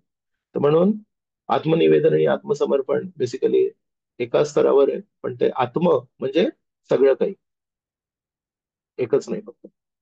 थँक्यू, थँक्यू प्रभूजी, थँक्यू. थँक्यू. थँक्यू प्रभू. हरे कृष्ण गुरुजी. गुरुजी तुम्ही ते सांगत होता आत्मनिवेदनचं अजून एक उदाहरण द्या. हा आत्मनिवेदनमचं माझं अजून एक उदाहरण आहे. मला पर्सनली हे खूप आवडतं. परीक्षित महाराज. परीक्षित महाराज पण एक व्यक्ती असे दिसतात मला, ज्यांच्या जीवनामध्ये अचानक 2 मिनिटामध्ये सगळं काही समाप्त झालं. पूर्ण पृथ्वीचे राजे आहेत आणि एका अनअनुभवी 7 वर्षाच्या मुलाने त्यांना शाप दिला. काय हक्क आहे त्या 7 वर्षाच्या अनअनुभवी मुलाला? सम्राट, पूर्ण पृथ्वीचे सम्राट, ज्याने कळी कली पुरुष, कली पुरुषाला त्यांनी डोळे दाखवले होते, चल चालता हो माझ्या राज्यातून, आणि कली पुरुषाला जायला लागलं होतं. कलीचे आपण दास आहोत. कली आपल्याला रोज डोळा दाखवतोय, त्या कलीला परीक्षित महाराजांनी डोळा दाखवला. अशा या श्रेष्ठ व्यक्तिमत्वाला या लहानशा अनअनुभवी मुलाने डोळे दाखवले आणि त्याला शाप दिला. आणि परीक्षिताने काय त्याला उत्तर दिलं? परीक्षित म्हणतात, नाही हो, माझ्याकडूनच काहीतरी चूक झाली असेल, मीच काहीतरी कोणाचं तरी काहीतरी वाईट केलं असेल, माझीच आसक्ती वाढत चालली होती. तर श्रीकृष्णांनी या शापाद्वारे माझ्या जीवनात प्रवेश केलाय आणि मला आत्मनिवेदनम करण्यासाठी मदत करतायत. 2 क्षणांमध्ये हा जगाचा सम्राट परीक्षित शापित झाला. सगळं काही त्याच्याकडून झालं. तर 7 दिवसांमध्ये सगळं समाप्त झालंय. पण त्यांनी काय केलं? परमेश्वराप्रती विष नाही निर्माण केलं मनातल्या मनात, की काय आहे परमेश्वर, या लहान मुलाला शाप देण्यासाठी त्यांनी प्रवृत्त केलं, काय फायदा झाला माझ्या भक्तीचा? म्हणाले, वा, कोणाला 7 दिवसांची नोटीस नाही मिळत. आजपर्यंत कोणी व्यक्ती नाही ज्याला पूर्व नोटीस मिळते, 7 दिवसांनी तुझा मृत्यू येणार आहे. काय भाग्यवान आहे मी, मला 7 दिवसांची नोटीस मिळाली. हरी बोल, आता मी भागवतम क्लासला जाणार आणि 7 दिवस मी भागवतम क्लास ऐकणार.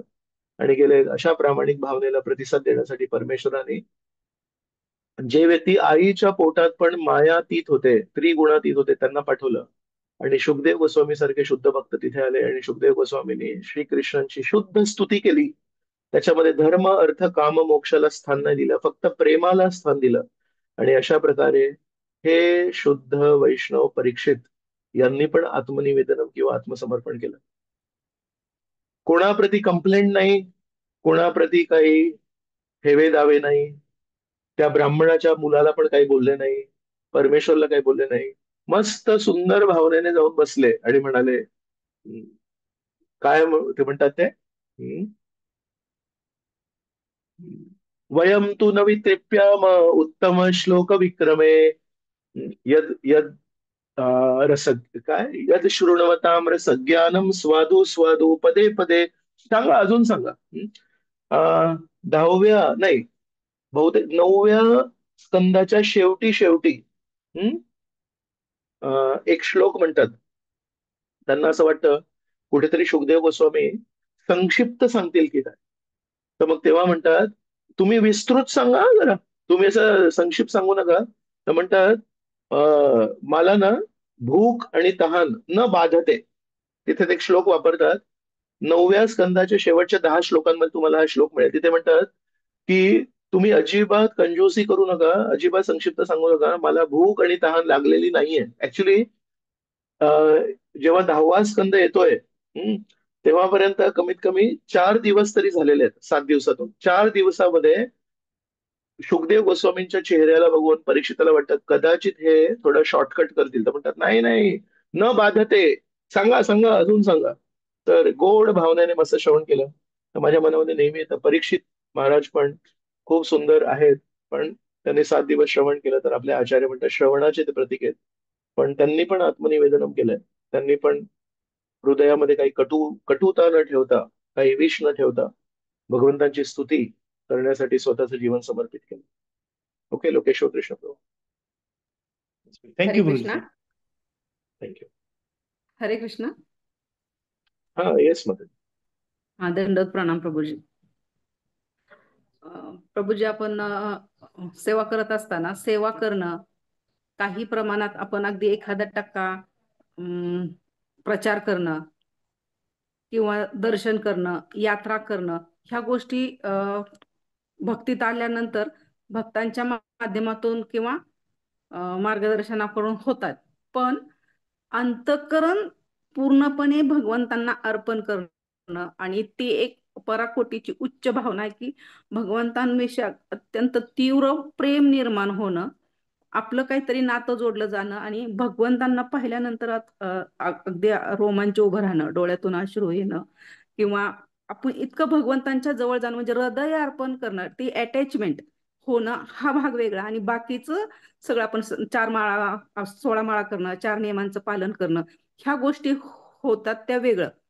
पण जे हृदयपूर्वक भगवंतांना अटॅच होणं, भगवंतांविषयी तीव्र प्रेम निर्माण होणं, हा भाग थोडा मला असं वाटतं की वेगळा आहे. तर ते कसं साध्य होईल? हा माताजी, तुमचं सौभाग्य आहे की तुम्हाला हे जाणवतंय. कधी कधी मी विचार करतो की मला हे जाणवलं पण नाहीये. कधी कधी माझ्या मनात विचार येतो की मला तसं वाटतं की सगळं काही छान चाललंय, मी तर ऑलरेडी उत्तम भक्ती करतोय. हम्म. कधी कधी कळत नाही की आपल्याला कळत नाहीये. I don't know that I don't know. तुमचं सौभाग्य आहे, you know that you don't know. तुम्ही अजून तो स्तर गाठला नाहीये हे तुम्हाला माहिती आहे, हे तुमचं सौभाग्य आहे. मला अनेक वेळा असं वाटतं की मी ऑलरेडी शुद्ध भक्त आहे. ऑलरेडी माझं सगळं काही झालेलं आहे, आता फक्त दरवाजा ओपन व्हायची एक मी अवधी बघतोय. म्हणून तुमचं खूप मोठं भाग्य आहे माताजी की तुम्हाला माहिती आहे की तुम्हाला तो स्तर अजून तुम्ही गाठला नाहीये. याचा अर्थ काय माहितीये? येणाऱ्या शनिवारच्या सत्संग कार्यक्रमासाठी तुम्ही धावत पळत जाल. कारण तुम्ही म्हणाल, अहो प्रभूजी, कधी माझ्या मनामध्ये त्या भावना येणार, कधी मला प्रेम निर्माण होणार. मी तर फक्त 16 माळा करते, मी तर 4 नियम पालन करते, कधी होणार? ज्याच्या ज्याच्या हृदयामध्ये यांनी स्वीकार केलंय की प्रभूजी मला अजून प्रेमाचं स्तर आलं नाहीये, ते त्या भावना माझ्या हृदयात आहे, ते लोक शनिवारच्या सत्संग कार्यक्रमासाठी धाव घेणार. आणि मी काय करतो माहितीये, शनिवारच्या सत्संग कार्यक्रमासाठी आराम करत असतो आणि म्हणतो, अरे काय बाबा, जाऊ थोडं 15 मिनिटं मिस झाले तर काय मोठी गोष्ट आहे. चालतं ते थोडंसं. प्रसादाचं कुपन मिळायची शेवटची वेळ काय? प्रसादाचं कुपन मिळणार आहे ना, मग झालं आपलं काम. थोडंसं अर्धा तास जर मिस झालं, थोडं पाऊण तास जर मिस झालं, काय मोठी गोष्ट आहे. म्हणून ऍक्च्युली माताजी तुम्ही खूप सौभाग्यशाली आहात. तुम्ही हे सर्वांच्या समोर नम्रतेने स्वीकार करताय की नाही हो, माझं अजून ते स्तर नाहीये म्हणून. याचा अर्थ तुम्ही पुढच्या यात्रेचं रजिस्ट्रेशन सगळ्यात आधी करणार आणि म्हणणार मला यात्रा मिस नाही करायची. याचा अर्थ जेव्हा केव्हा काउन्सिलिंग मीटिंगचा मेसेज पडणार, तेव्हा तुम्ही लगेच तुमची दिनचर्या ऍडजस्ट करणार आणि म्हणणार काउन्सिलिंग मीटिंग आहे आणि ते काउन्सिलिंग मीटिंग मध्ये छान चर्चा होते, आता मी मिस नाही करणार. आणि याचा अर्थ की कोणा वैष्णवाच्या घरी काही प्रसादाला तुम्हाला बोलवलं असेल तर तुम्ही म्हणणार आपल्या घरी पण प्रसाद मिळतो, पण आपल्या घरचा जो प्रसाद आहे तो तर मी बनवलाय आणि माझ्याकडे तर प्रेम नाहीये. पण या श्रेष्ठ वैष्णवांच्या घरी आज प्रसादासाठी बोलवलंय, ते किती प्रेमाने प्रसाद बनवतात आणि ते प्रेमाने बनवलेला प्रसाद भगवंत त्यांच्या घरी ते स्वीकार करतील आणि तो प्रेमाने ओतप्रोत प्रसाद मला मिळणार आहे. तर वैष्णवांच्या घरी जेव्हा प्रसादाला बोलवलं तेव्हा धावत पळत जायला पाहिजे, काउन्सिलिंग मीटिंगला धावत पळत जायला पाहिजे, शनिवारच्या सत्संग कार्यक्रमाला धावत पळत जायला पाहिजे. कोणी मोठे वैष्णव कधी गौरांग प्रभू बारामतीला येतात, सगळ्यात आधी सगळ्यात पुढची सीट जाऊन रिझर्व्ह करायला पाहिजे आपण. पहिल्या रांगेमध्ये आपण जाऊन बसायला पाहिजे का? एवढे सिनियर एवढे प्रामाणिक वैष्णव मंदिरात येत आहेत, आपल्या बारामतीला येत आहेत, वर्षातून एकदा येतात. त्यांच्या एकेका शब्दाला आपण किती आतुरतेने ऐकायला पाहिजे. तर म्हणून जे जे लोक स्वीकार करतात की माझा अजून ते स्तर नाहीये, ते ऍक्च्युली खूप उच्च भक्त आहेत. का? कारण त्यांच्या मनामध्ये ती उत्कंठा निर्माण होणार, त्यांच्या मनामध्ये नेहमी ती भावना निर्माण होणार, मला पाहिजे, मला पाहिजे, मला अजून पाहिजे. पण माझ्यासारखे जे शुद्ध भक्त आहेत ते दाहित झालेले आहेत, ते तृप्त झालेले आहेत, त्यांना आता कथेमध्ये काही जास्त रस येत नाही. ते म्हणतात आता किती वेळा ऐकायची ही कथा, आता किती वेळा हा हरे कृष्ण महामंत्र, तीच धून, तीच ट्यून, प्रत्येक प्रवचनाच्या आधी जय राधा माधव कुंज बिहारी. काय बदला, थोडं काहीतरी बदल करा जीवनामध्ये. मला कंटाळा येतो कधी कधी हे जय राधा माधव ऐकून. प्रत्येक माणूस ते जय राधा माधवच ऐकवतो. प्रभूजी, यावेळी जरा काहीतरी नवीन काहीतरी भजन कीर्तन करूया आपण, यशोमती नंदन करूया आपण. तर माझ्या या अवैष्णव मनामध्ये नेहमी बदल पाहिजे, मला काहीतरी चेंज पाहिजे, मला काहीतरी. आणि तुमच्यासारखे जे चांगले वैष्णव आहेत ते म्हणतात, प्रभूजी मला तोच राधा माधव कीर्तन अनेक वेळा ऐकायचंय, मला तोच हरे कृष्ण कृष्ण कृष्ण हरे हरे, हरे राम राम राम हरे हरे मला ऐकायचंय प्रभूजी. मला प्रभुपादांना गुरुपूजा अर्पण करायची आहे, कारण प्रभुपादांच्या शिवाय मी भिकारी राहिलो असतो. पण प्रभुपादांनी सगळं आपल्याला देऊन आजोबा गेले, श्रीमंती देऊन गेले. आजोबा स्वतः गरिबाचं जीवन जगले, पण आपल्या सर्वांना श्रीमंती देऊन गेले. काय आजोबा आहेत आपले. तर तुम्ही खूप भाग्यवान आहात माताजी, आणि तुम्ही आम्हाला शिकवताय की कशा प्रकारे नेहमी भावना ठेवायची की नाही हो, मी तो स्तर गाठलेला नाहीये. आणि माझ्यासारखे लोक आहेत, ते स्तर गाठून आळशी होऊन एका ठिकाणी बसलेले आहेत आणि जीवनाचा आनंद घेत आहेत. सो थँक्यू माताजी, तुम्ही प्रामाणिकपणे कसे विचार ठेवायचे शिकवलं. Thank you very much. हरे कृष्ण. हरे कृष्ण प्रभू. थँक्यू प्रभू. वाचले माताजी, येस. हो वाचले माताजी. प्रभूजी, हा प्रश्न 2 भागांमध्ये विचारते मी. आपण रत्नावलीचं उदाहरण घेतलं, ज्यांना श्री कृष्णांना बघून वात्सल्य भाव निर्माण झाला आणि मग त्यांनी बली महाराजांना जेव्हा मारलं तर त्यांना कटुता निर्माण झाली. नेक्स्ट जन्मामध्ये त्या पूतना म्हणून आल्या आणि ते दोन्ही भावना व्यक्त करण्याची त्यांना संधी मिळाली. तर या लाईफमध्ये आपण जेव्हा ज्या परिस्थितीमध्ये राहतो, जसं आपले नातेवाईक आहेत, फ्रेंड्स आहेत, बिझनेस कलिग्स आहेत, यांच्याविषयी पण आपल्या मनात सतत काही ना काही भावना तयार होत असतात. आणि जेव्हा, म्हणजे मी माझं उदाहरण देते, हे थोडंसं धाडसाच आहे, पण जेव्हा मी फर्स्ट टाइम जेव्हा लाईफमध्ये भगवद्गीता वाचली, तर अर्जुन आणि कृष्णाचं जे नातं होतं सुहृदाचं, तर मला हे नेहमी वाटलेलं की आपल्या आयुष्यात असा एक मित्र असावा. तर हे थोडंसं धाडसाच आहे, पण मग हे अशा जेव्हा इच्छा तयार होतात तर ह्याचं काय होतं? थँक्यू. तुम्ही प्रश्न विचारला हा, आणि मन मोकळेपणाने प्रश्न विचारला, ते खूप महत्वाचं आहे. प्रामाणिक आहे ते, प्रामाणिकता झळकते त्याच्यामध्ये. तो श्रीकृष्णांसारखा मित्र मिळणे ही इच्छा खूप छान इच्छा आहे, पण त्या इच्छेची पूर्ती जर तुम्ही भौतिक जगामध्ये शोधली तर ते चुकीचं आहे. श्रीकृष्णांसारखा मित्र श्रीकृष्णच आहेत. तर त्या श्रीकृष्णांना शोधा, ते श्रीकृष्ण तुम्हाला मिळतील. ते श्रीकृष्ण उपलब्ध आहेत. जर ते श्रीकृष्ण उपलब्ध नसते तर प्रभुपादांनी आपल्याला आंतरराष्ट्रीय कृष्ण भावनामृत संघ दिला नसता. नाही, प्रभुपाद म्हणतात ते श्रीकृष्ण आहेत. तर त्या श्रीकृष्णांशी नातं जोडण्यासाठी आधी थोडं आपल्याला श्रीकृष्णांचा आवाज जर ऐकायचा असेल तर त्याला ट्युनिंग करायला लागेल. आपला रेडिओ असतो, रेडिओला ट्युनिंग केलं तर असं थोडं ते असं काहीतरी आवाज येतो, आणि मग नंतर बरोबर ती फ्रिक्वेन्सी मॅच झाली की मग ऐकू येतं. तसं आज आपली जी मानसिक फ्रिक्वेन्सी आहे ती आहे भोगवाद, शोषणवाद. तर त्याला आपल्याला ती फ्रिक्वेन्सी ट्यून करायची आहे. प्रेमवाद, निस्वार्थवाद, काळजीवाद. तर इथे जेव्हा आपण ती ट्युनिंग करू तेव्हा परमेश्वराचा आवाज ऐकू येईल. परमेश्वर आज पण आपल्याशी बोलतायत, संवाद साधायचा प्रयत्न करतायत, पण ते आपल्या कानांना ऐकू येत नाही. म्हणून साधना हे आपली ट्युनिंग आहे. रोज हरे कृष्ण महामंत्राचं जेव्हा आपण चांगला जप करू, 4 नियमांचं पालन करू, it is like tuning our radio again and again. परत ते दिवसभरामध्ये स्वार्थ, दिवसभरामध्ये यांनी असं केलं त्यांनी असं केलं, हे सगळं कानात पडतं, आपली फ्रिक्वेन्सी चेंज होते. परत सकाळी उठल्यावर बीट बॅग हातात घेऊन परत त्याला फ्रिक्वेन्सीला चेंज करायचं. असं करत करत आपली फ्रिक्वेन्सी शेवटी ती हलणार नाही, तो बटन हलणार नाही, आणि भगवंतांचा आवाज ऐकू येईल. तर परमेश्वरासारखे पवित्र, शुद्ध, निस्वार्थी, प्रेमळ मित्र मला माझ्या आयुष्यात पाहिजेत. ही भावना ऍक्च्युली खूप छान भावना आहे. ही ऍक्च्युली खूप गोड भावना आहे, आणि या भावनेला धरून ठेवायला पाहिजे. हीच भावना तर आशा आहे आपली. फक्त त्या भावनेची पूर्ती तुम्ही भौतिक जगामध्ये शोधू नका.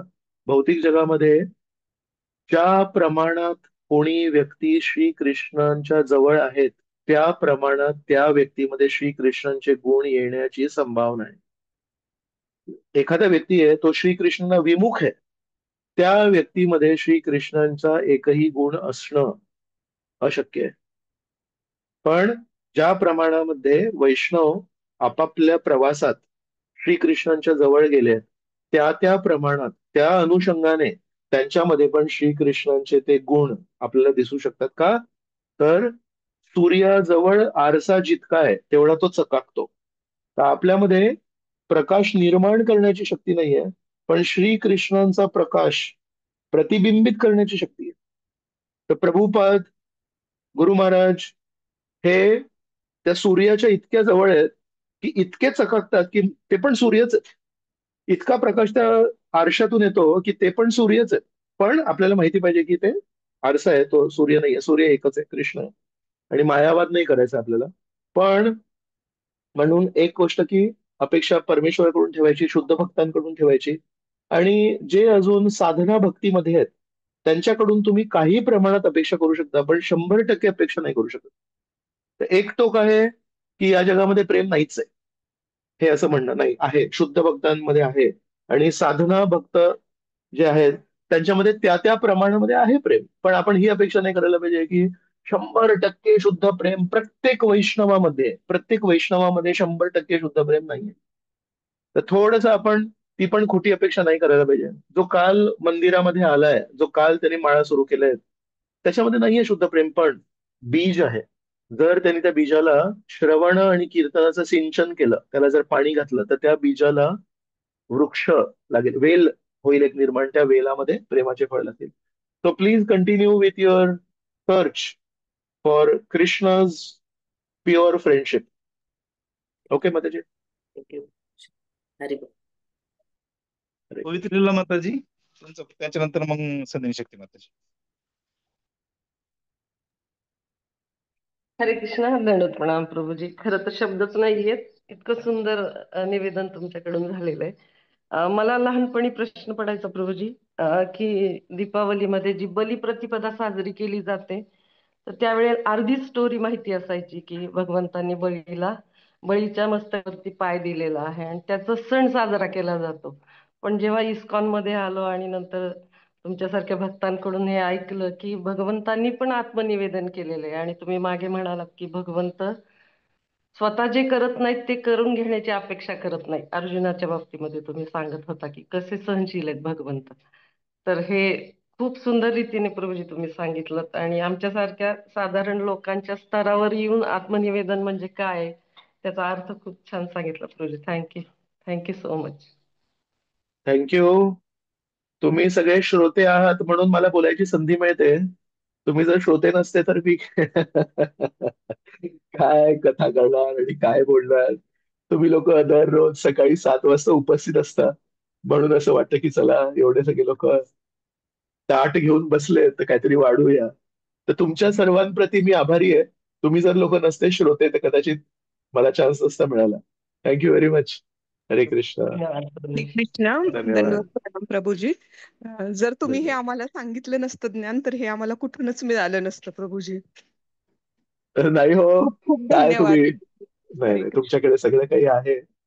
हे सगळं सांगू तुम्हाला मी प्रामाणिकपणे सांगतो, हे सगळं प्रभुपदांच्या पुस्तकांमध्ये आहे.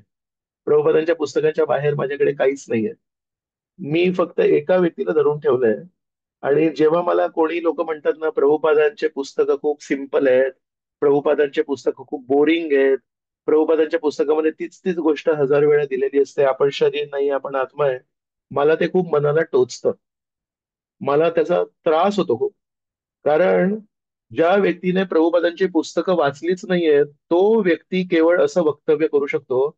ज्या व्यक्तीने प्रभुपादांची पुस्तकं वाचलेत त्याच्या तोंडातून हे शब्द निघू नाही शकत. म्हणून आपल्या घरी जे भागवतम दिलंय, आपल्या घरी जे चैतन्य चरितामृतम आहे, ते आपल्याला भगवत धामी घेऊन जाण्यासाठी परी परी परी परी परिपूर्ण आहे. 5 वेळा परी आहे पूर्ण. कृपया प्रभुपादांच्या बाहेर, इस्कॉनच्या बाहेर जाऊ नका. काय बोलतायत, काय करतायत, काय शिकवतायत, अजिबात गरज नाहीये त्याची. प्रभुपादांनी आपल्याला संपूर्ण आध्यात्मिक जग आपल्या हातात दिलंय. त्याचा शोध इकडे तिकडे घेऊ नका. खूप धोकादायक परिस्थिती तुमच्या जीवनात निर्माण होऊ शकते, माझ्या जीवनात निर्माण होऊ शकते. जेव्हापर्यंत आपण प्रभुपादांच्या गुरु शिष्य परंपरेत आहोत, आपण सुरक्षित आहोत, आणि एक दिवशी आपण राधा कृष्णांच्या चरणी अर्पण होणार. पण इकडे तिकडे स्पीड वाढवण्यासाठी मग ते जे स्वामीजी आहेत ते खूप सुंदर सुंदर बोलतात, आणि ते जे एक आहेत ते खूप छान कथा करतात. याच्यासाठी लोक काय काय करतायत मूर्ख पद्धतीने काय सांगू तुम्हाला. तर मी तुम्हाला एवढं एक आश्वासन देऊ शकतो की मी जे काही बोलतो, अजिबात मी इकडचं तिकडचं काही ऐकत नाही. माझा फक्त एकच गुण आहे, मी प्रभुपादांच्या पुस्तकांवर आधारित आणि प्रभुपादांचे शिष्य आणि प्रभुपादांचे अनुयायी जे काही बोलतात तेच माझं श्रवण आहे, तेच माझं वाचन आहे, आणि तेच माझं कथन आहे.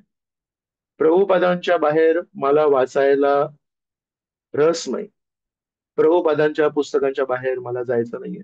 हे माझा एक गुण मी धरून ठेवलाय, बस त्याच्यावर माझं सगळं चालू आहे. म्हणून तुम्ही पण कधी मनात किंतु परंतु येऊ देऊ नका. हरे कृष्ण. संधिनी शक्ती माताजी. हरे कृष्ण प्रभूजी, दंडवत प्रणाम. खरं तर दंडवत. हे 9 दिवस कसे गेले समजलंच नाही. इतकी सवय झाली सगळ्यांना रोज उठून सकाळी 7ला सुरू करायचं, तर उद्यापासून थोडं मिस झाल्यासारखं वाटणार आहे काहीतरी. तर थँक यू, तुम्ही एवढे सकाळी सगळ्यांसाठी एवढे छान क्लास दिले त्याबद्दल खूप खूप धन्यवाद. प्रभूजी माझा प्रश्न एक दुसरा आहे, परंतु उज्ज्वला जाधव माताजींनी जो प्रश्न विचारला ऍक्च्युली ते अगोदर माझ्या मनात एक शंका आली होती, तर त्यांनी त्याला धरूनच विचारला, पण तरी मला अजून थोडंसं त्याबद्दल शंका आहे. तर ते अगोदर विचारते. की तुम्ही सांगितलं प्रभूजी आत्मनिर्भर किंवा आत्मसमर्पण. तर असं आत्मसमर्पण जसं माताजी म्हटल्या, की हे एकदम उच्च स्तरावरचं आहे आपल्याला समजून घेण्यासाठी. मग प्रत्येकासाठी प्रत्येकाच्या त्याच्या त्याच्या स्तरानुसार प्रत्येकाचं आत्मसमर्पण हे वेगवेगळं असू शकतं कदाचित जीवनामध्ये, की जे त्याच्यासाठी कठीण वाटतं, की ती गोष्ट त्याला करायला आणि ती करण्यासाठी जो संघर्ष आहे तो कदाचित त्याच्यासाठी ते आत्मसमर्पण असू शकतं. तर मग हे आपल्या जीवनामध्ये आपण कसं ओळखायचं, की खरोखर आपण ही गोष्ट प्रामाणिकपणे केली, तर हे आपल्यासाठी आत्मसमर्पण असू शकतं. तर मग ते प्रत्येकासाठी वेगवेगळं असू शकतं का? हा माझा पहिली शंका आहे माझी या प्रश्नाविषयी. हो. सुदामा ब्राह्मणाबद्दल आपण कथा करत होतो सख्य मध्ये.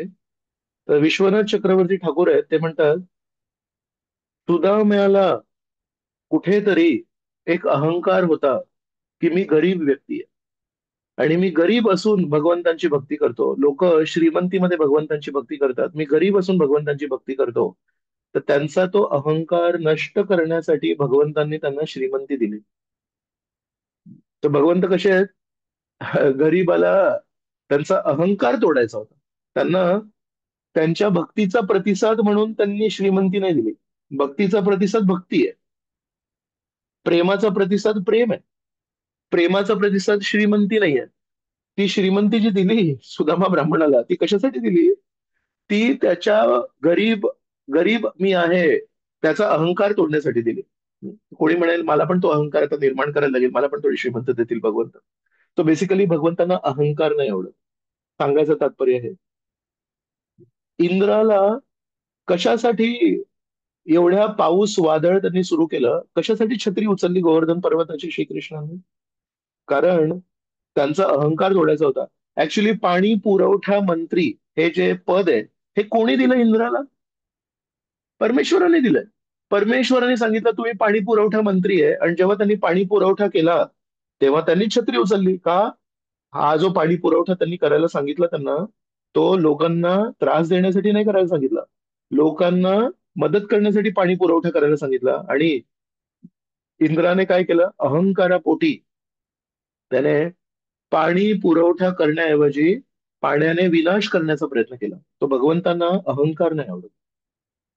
तर म्हणून गरिबीचा जर अहंकार असेल तर परमेश्वर श्रीमंती देतील, पदाचा जर अहंकार असेल तर परमेश्वराने त्यांना हतबल केलं. जे देवता कधी पायांनी पृथ्वीला स्पर्श करत नाहीत, तर देवतांचा एक गुण आहे की ते पृथ्वीला कधी स्पर्श नाही करत.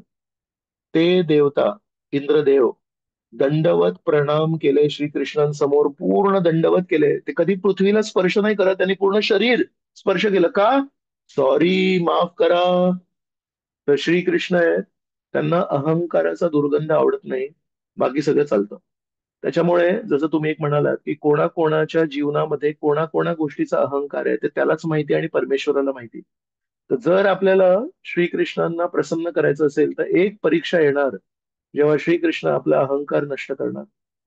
तर ज्याला प्रवचन द्यायचा अहंकार आहे, एक दिवशी त्याचा आवाज बंद होणार. एक दिवशी त्याचा तो म्हणतो काय झालं, माझा आवाजच येत नाहीये. ज्याला अहंकार आहे की माझा गळा सगळ्यांपेक्षा चांगला आहे, त्याला एक दिवशी त्याचा गळा बंद होणार. ज्याला ज्या ज्या गोष्टीचा अहंकार आहे, परमेश्वर म्हणतात मला तुला जवळ खेचायचंय, पण तू जवळ आलास तर तुझा दुर्गंध येतो त्या अहंकाराचा. तो दुर्गंध जर तू काढलास तर काही प्रॉब्लेम नाहीये. तर म्हणून आपण नेहमी समजायला पाहिजे, मी तर बल्ब आहे, पण त्या बल्ब मधून प्रकाश येण्यासाठी वीज लागते. जेव्हा आपल्या घरी वीज जाते तेव्हा त्या बल्ब मधून प्रकाश येत नाही. तर म्हणून आपण नेहमी म्हणायला पाहिजे, माझ्या गळ्यातून घश्यातून जो चांगला सूर्य येतो तो बेसिकली प्रकाश आहे, पण परमेश्वराच्या कृपेची वीज तर पाहिजे. मी चांगले प्रवचन देतो तर ते प्रकाश आहे, पण परमेश्वराच्या आशीर्वादाची वीज तर पाहिजे. तर अशा प्रकारे आपल्याकडे जे काही गुण आहेत ते आपण नेहमी म्हणायला पाहिजे, हा बल्बचा प्रकाश आहे, ट्यूबलाईटचा प्रकाश आहे, पण वीज आहे परमेश्वराची कृपा. ज्या दिवशी आपण म्हणतो की नाही ही माझा प्रकाश आहे, त्या दिवशी भगवंत ती वीजच काढून घेतात. विजेचा सप्लाय बंद झाला की तो बल्ब आणि ट्यूबलाईट निष्कामी होतो. तर म्हणून आपण नेहमी हा विचार करायला पाहिजे, परमेश्वराच्या कृपेविना मी मृत कठपुतळी आहे. परमेश्वराच्या कृपे विना मी तर एक लाकडाचा ठोकळा आहे. अशा प्रकारे आपण जर जीवन जगलो तर मग शुद्धीकरण त्रासदायक होणार नाही, आपण आनंदी शुद्धीकरण होईल आपलं. तर बरोबर आहे तुमचं म्हणणं की प्रत्येकाच्या जीवनामध्ये आत्मसमर्पण किंवा आत्मनिवेदन करण्यासाठी वेगवेगळी परीक्षा होईल. त्या व्यक्तीच्या कुठल्या पैलूवर त्या व्यक्तीला अहंकार आहे ते त्याला त्रासदायक ठरेल. आणि भगवंतांजवळ जर जायचं असेल तर भगवंत त्याला बाहेर काढणार. जर भगवंतांच्या जवळ जायचं नसेल, भगवंतांपासून दूर राहायचं असेल तर काहीही प्रॉब्लेम नाही.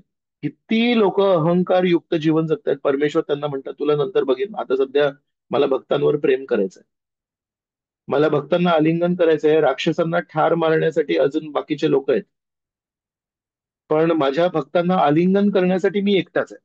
राक्षसांना ठार मारण्यासाठी अनेक लोकांना मी सशक्त करू शकतो. तर म्हणून भगवंत राक्षसांना ठार मारण्यासाठी जास्ती उत्साही नाही आहेत, पण आपल्या भक्तांना प्रेमळ आलिंगन करण्यासाठी भगवंत नेहमी उत्साही आहेत. तर आपल्या जीवनामध्ये जर आपण तो आपला अहंकार सोडला नाही तर मग भगवंत हतबल करू शकतात आपल्याला. आणि ते कुठल्या कुठल्या क्षेत्रामध्ये हतबल करतील ते वेगवेगळ्या क्षेत्रामध्ये हतबल करतील. एकच फॉर्म्युला नाहीये त्याचा. ओके माताजी. थँक्यू प्रभूजी. मला बऱ्यापैकी म्हणजे जे समजलं की कशा पद्धतीने आपल्या जीवनामध्ये पण हे स्ट्रगल येऊ शकतात. तर माझा एक प्रश्न होता प्रभूजी की तुम्ही बली महाराजांचं जे हे सांगितलं की त्यांना जिवंत केलं शुक्राचार्यांनी, त्यांच्या गुरूंनी. तर मग मला एक प्रश्न निर्माण झाला की समुद्र मंथन लीला जी झाली तर ती अमृतासाठी झाली होती. मग ही समुद्र मंथन लीला अमृतासाठीच झालेली होती. तर मग ऑलरेडी यांच्याकडे असं वाटतं की ते अमृत आहे. तर मग कशासाठी त्यांनी ते असुरांनी युद्ध केलं असेल? तर हा एक नाही जरा अमृत नाही आहे. नाही अमृत नाही आहे. ती एक संजीवनी, एक एक काय म्हणू जडीबुटी आहे ती. आणि ते जडीबुटी नुसती खाऊ घालून होत नाही. ती जडीबुटी देऊन नीट मंत्रोच्चारण वगैरे करायला लागतं, ती पात्रता लागते. तर शुक्राचार्य फक्त ती अशी तोंडामध्ये काहीतरी जडीबुटी नाही देणार, जडीबुटी देऊन त्याला काहीतरी सांगणार की हे पथ्य करायला पाहिजे. आयुर्वेदामध्ये पण जेव्हा औषध देतात फक्त औषधाने बरं नाही होत, त्याला पथ्य करायला लागतं. अजून एक गोष्ट आहे, त्याला उपादान म्हणतात. उपादान म्हणजे काय, या गोष्टीसोबत ही गोष्ट जर घेतली तर त्या गोष्टीचं औषध जास्ती वाढतं. जसं तुम्ही बघाल आयुर्वेदिक औषध जेव्हा तुम्ही घेता, काही औषध आहेत हे मधामध्ये मिक्स करून देतात का, तर ते जे औषध देतोय त्याला मधामध्ये जर मिक्स करून घेतलं तर त्याची इम्पॅक्ट जास्ती होतो. काही गोष्टी आहेत ते म्हणतात ते पाण्यासोबत घ्या. तर ते आयुर्वेदाचं खूप मोठं सायन्स आहे. या गोष्टीला या गोष्टीची जोड झाली तर खूप जास्ती पॉवर होते. या गोष्टीला मंत्रोच्चारण केलं तर खूप जास्ती पॉवर होते. या गोष्टीला या गोष्टी टाळल्या म्हणजे पथ्य केलं तर या गोष्टीची पॉवर वाढते. अशा प्रकारे. तर म्हणून ते ज्ञान कुठे आहे कोणाकडे, ते ज्ञान तर फक्त वैद्यांकडे असतं. आपण म्हणू यांनी ही जडीबुटी खाल्ली, पण जडीबुटी सोबत पथ्य केलं, त्यासोबत ते उपादान केलं, ते काही आपल्याला माहितीच नाहीये. तर म्हणून जडीबुटी जरी आपल्याकडे असेल त्याचा अर्थ असं नाही की त्याचा इफेक्ट होईल. वैद्याच्या चिकित्सेचा आणि त्या वैद्याच्या स्वतःच्या साधनेचा आणि वैद्याच्या स्वतःच्या श्रद्धेचा त्याच्यावर परिणाम होतो. तर म्हणून एक जो चिकित्सक आहे, वैद्य आहे, त्याची पण श्रद्धा असते त्या औषधामध्ये, त्याची विश्वास असतो आणि ते औषध घेणाऱ्याचा पण विश्वास असतो. तर असे सगळे बरेच गोष्टी आहेत चिकित्सा चांगली होण्यासाठी. तर शुक्राचार्य जेव्हा औषध देतात तेव्हा त्यांची श्रद्धा आहे, आणि जेव्हा आपल्याला गुरूंकडून काही मिळतं तेव्हा आपण ते आनंदाने स्वीकारतो. दुसरा व्यक्ती देईल तेव्हा आनंदाने स्वीकारणार नाही. तर संक्षिप्त परत एकदा तुम्हाला सांगतो, जेव्हा शुक्राचार्य अमृत संजीवनी बुटी देत आहेत ती वेगळी आहे, आणि समुद्र मंथनातून जे अमृत आलं ते वेगळं आहे. समुद्र मंथनातून जे अमृत आलं ते एक द्रव्य आहे. ते द्रव्य कोणी जरी घेतलं तर त्याच्याने मृत्यू लांबतो, मृत्यू टळत नाही. अमृत जरी त्याचं नाव असेल तरी मृत्यू लांबतो, मृत्यू टळत नाही.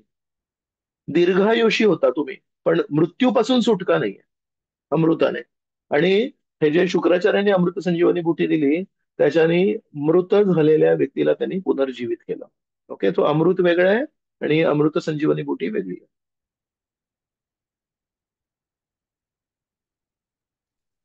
थँक्यू प्रभूजी, थँक्यू. थँक्यू. हरे कृष्ण. तो हरे आपण इथे कृष्ण. थांबूया. येस, हरे कृष्ण.